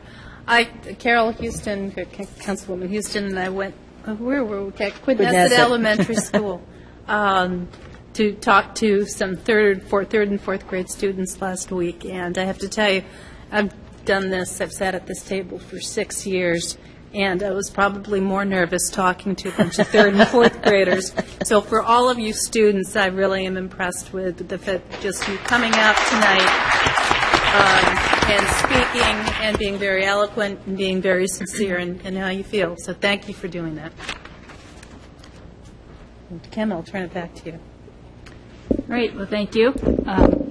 This is the time that the school committee gets to speak, so why don't we just go right down the table, and Mrs. Benson, I'll start with you. Thank you very much. I just want to say to the students, it's nice to see you here. And I was looking through a scrapbook of mine that at Hamilton School in 1972, my fifth grade put on a musical. And I've known for years that music, you can teach any subject that you have to teach. And music is a vital part of our education. I think I'll drop that picture off to you, Dr. O.J. It was when we had a standard in town. Well, anyway, it's nice to see you out here. And I'm exceptionally happy to see Maria here, because she was performing for one of my classes, and she says to me, I have a song called Rhode Island. And I said, Maria, what is the Rhode Island state song? We couldn't find it. My class had to research it to see it, and we didn't have one. So music is played a big part from North Kingstown, because to have the author of the Rhode Island state song to have been a North Kingstowner and a girl who came up here in the schools, it's so pleasing. When I hear it, I think about Maria Day. And it's nice to see you here, Maria. Nice to see you working with the schools. And to you students, I'm never for taking anything for you, because one young man said what I truly believes and have always believed it.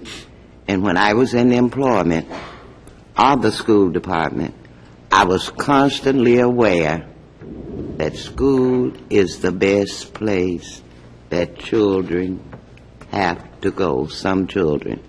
And it was my responsibility to make them feel that they were part of it. And this is a decision. We have to balance the unemployment rate in town. We have to balance the seniors who are over 65, who haven't gotten any raises from the federal government. And all of these things have to be balanced before we cut anything. But I'll leave you with this thought.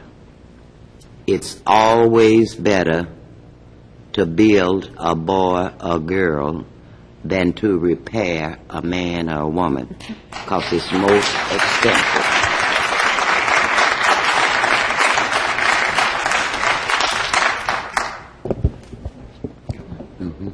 Thank you.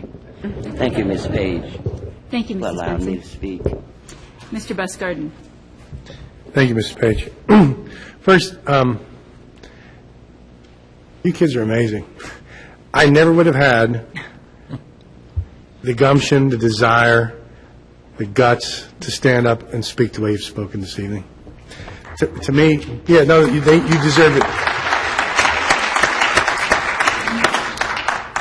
You're so eloquent, so well spoken, so well thought out before you got up in front of the microphone. Very impressive and very touching. And Mr. Wilkinson said something that stuck with me. He mentioned the Dunkin' Donuts a day, and he extrapolated out to be $25,000 in a lifetime. But he's right. Decisions have to be made, and they're not going to be easy decisions. And unfortunately, they're not going to be decisions that it's going to make everybody happy. My hope is that we can able, with the help of Mr. Draper, the well-tanned and rested Mr. Draper,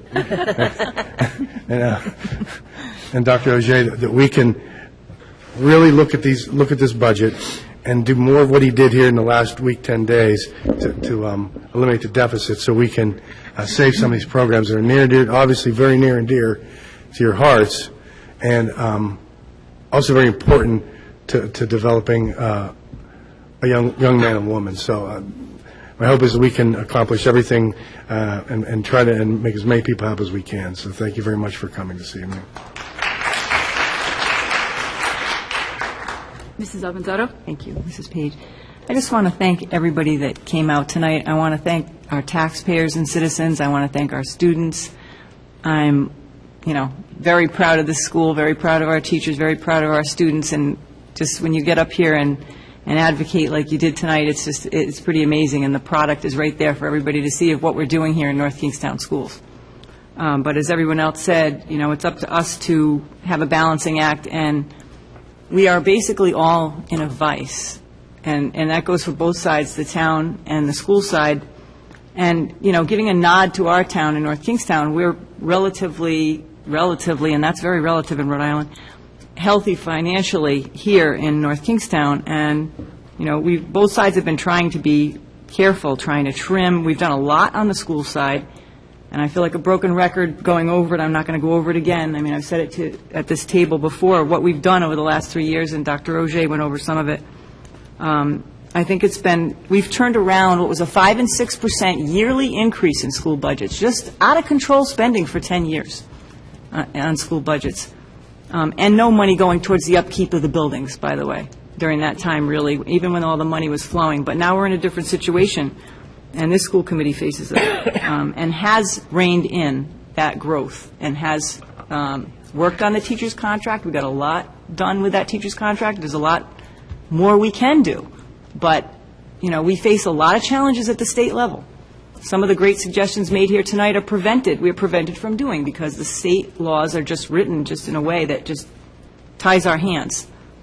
We can't do pay-for-play for sports, for example. We are mandated by law in terms of step raises. Apparently that's a mandate. And it goes on and on and on. If you come to our meetings, you're aware of the many mandates that we face. So I would ask the town council to keep in mind the talent and the depth of our students that we have here, and also the performance of this school committee, which I think, compared to others, and you can see from our per-pupil costs where they used to be and where they are now, the numbers show that we have tried to keep costs under control, and that we have done so better than a lot of communities in the state. And just to reiterate a point that was made, in North Kingstown, taxes have been going up, but, the schools haven't gotten a lot of that money in the last 3 years. The stimulus money has now dried up and gone away, and so now we're in a situation where we're in a hole. We're all there together, and we're just going to have to weigh it out. And I sincerely hope the council keeps in mind the efforts of this school committee, which I think have been, and the administration also, which I think have been pretty impressive. Thank you.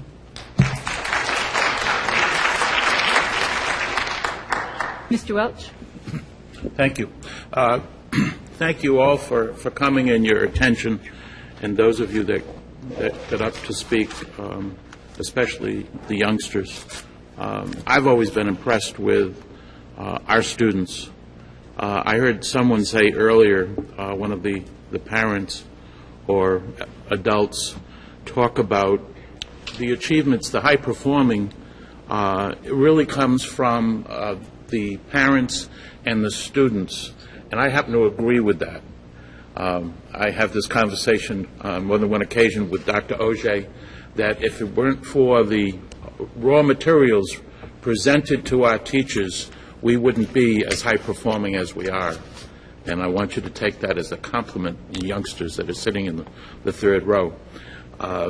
We do have fine teachers. We have excellent staff. And they care about our students. And, I've listened on many occasions for people to talk about the administrators and the teachers and the staff, that all they care about is themselves. And the kids are the ones that can tell you that that's not the case. And what they have produced from our students is amazing. The gentleman just got up and said, what gumption these kids have to get up and speak in front of a bunch of adults. Back in the days of the gaslights when I graduated from high school, public speaking, you didn't do that. Nobody wanted to do it. And these kids get up and talk without any paperwork. They've got it all put together. It just is so amazing where we have come to with these kids in our public schools. Now, I'm a believer in public education, okay? I'm also a believer in controlling taxes. So it's hard to balance both. We need to do a better job in some areas in cooperation with the town council on consolidation. There's no question about that, all right? We do have differences of opinion on where we should be consolidating and how we're going to do that. That's just going to take some time to accomplish that. They have a job to manage the money. We have a job, by state law, I might add, that we are the advocates for education. That's our job. We're not here to cut taxes. We're not here to raise taxes. We're here by state law. It's very specific. It says that we will provide an education program that suits the needs of our community. So when we talk here about education, that's what we're doing. And at the same time, we're taking money out of our own pockets and saying we need to raise the budget. We've had the last 2 years $2.4 million in increase in operating costs. That's almost $5 million worth of increase in operating costs. Things that we can't control by contract, by utilities, by heat, by diesel fuel. You've heard it all before. One year we had a $400,000 increase in health insurance premiums. We can't fight those things any more than you can at home. But we're trying to do the best we can, and we will work with the town council to try and hold back the taxes. Thank you for coming, and I just want to give a round of applause to these young folks that came here tonight.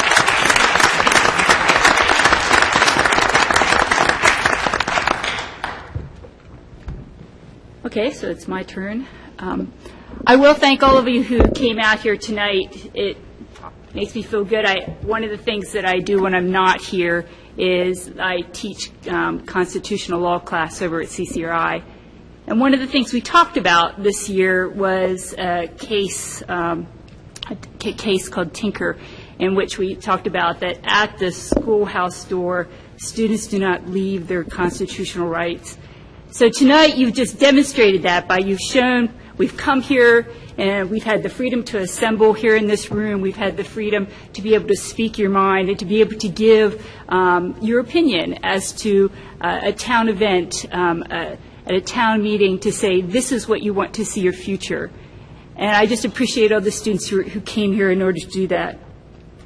One of the things in this coming to this meeting now, this is my 6th year that I've done this, and as what I've seen over the years is one of the things that helps the most is when the school committee and the town work together on this. Budgeting is never an easy process. President Dolan and I have talked about what are we going to do for some of the consolidation issues, and they are very difficult things that we've been struggling with as joint committees for the last couple of years. But one of the things that we've had is an opportunity that is presenting itself that will be the easiest of all the consolidation is with Mr. Draper's departure.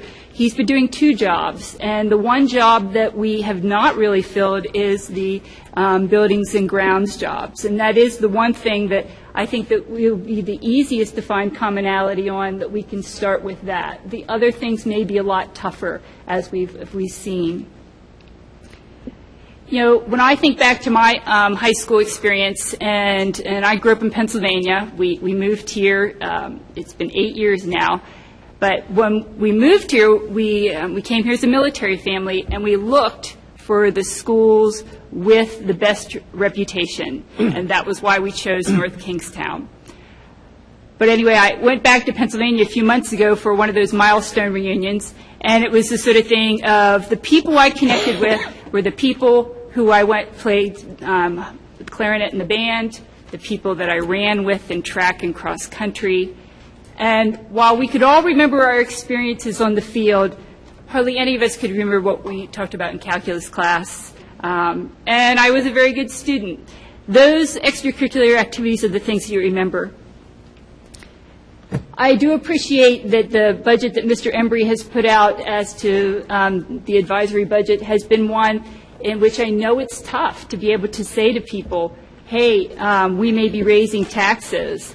And in the budget that he's put out has had a 3.51% increase with the 4% increase for the schools. And I appreciate that, knowing that it has been a tough couple of years and knowing where we're looking. So I would request to the town council that, if at all possible, that you be able to follow the advisory budget. This is a first start in being able to work together. And so I thank you for this meeting tonight. Mr. Auger, Dr. Auger. Thank you for giving me another opportunity to speak. I'm not going to take much time. I just want to thank everybody. I want to thank the town council for hearing everyone tonight. I want to thank all of you for showing up tonight and all of your great comments.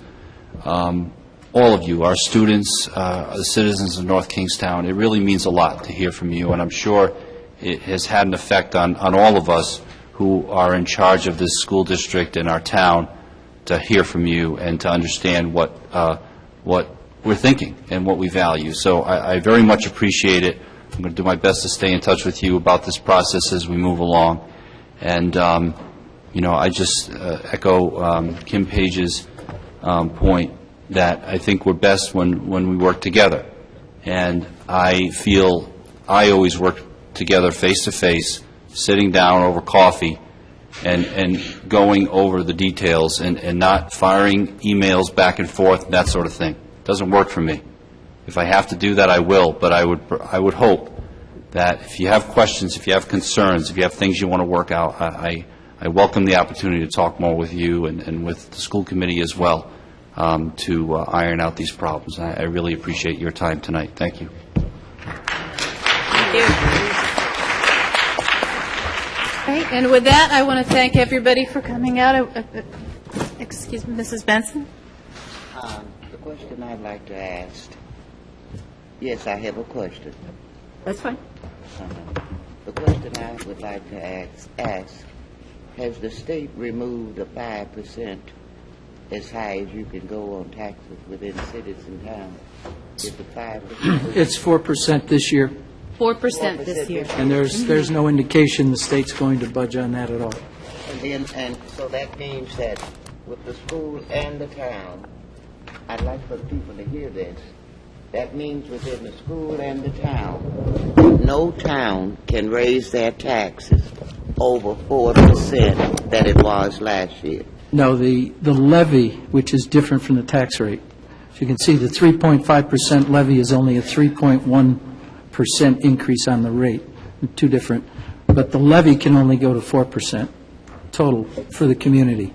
Right now, that 3.5% leaves us just a bit shy of what we would get if we went 4% for the schools and the remainder to the town. That's what I wanted to understand. So in all, that we can raise the taxes within our town is what? 4%, you say? The 4%. It's 4%. So that's the overall rate for everything. Yes. Total. Okay, thank you. That helps to complicate the problem. Yes, it does. All right, I want to thank the school committee. I want to thank my colleagues, members of the staff, and all of you that spent this evening with us tonight. And I need a motion to adjourn. So moved. Second. All in favor? Aye. We are adjourned. And she left.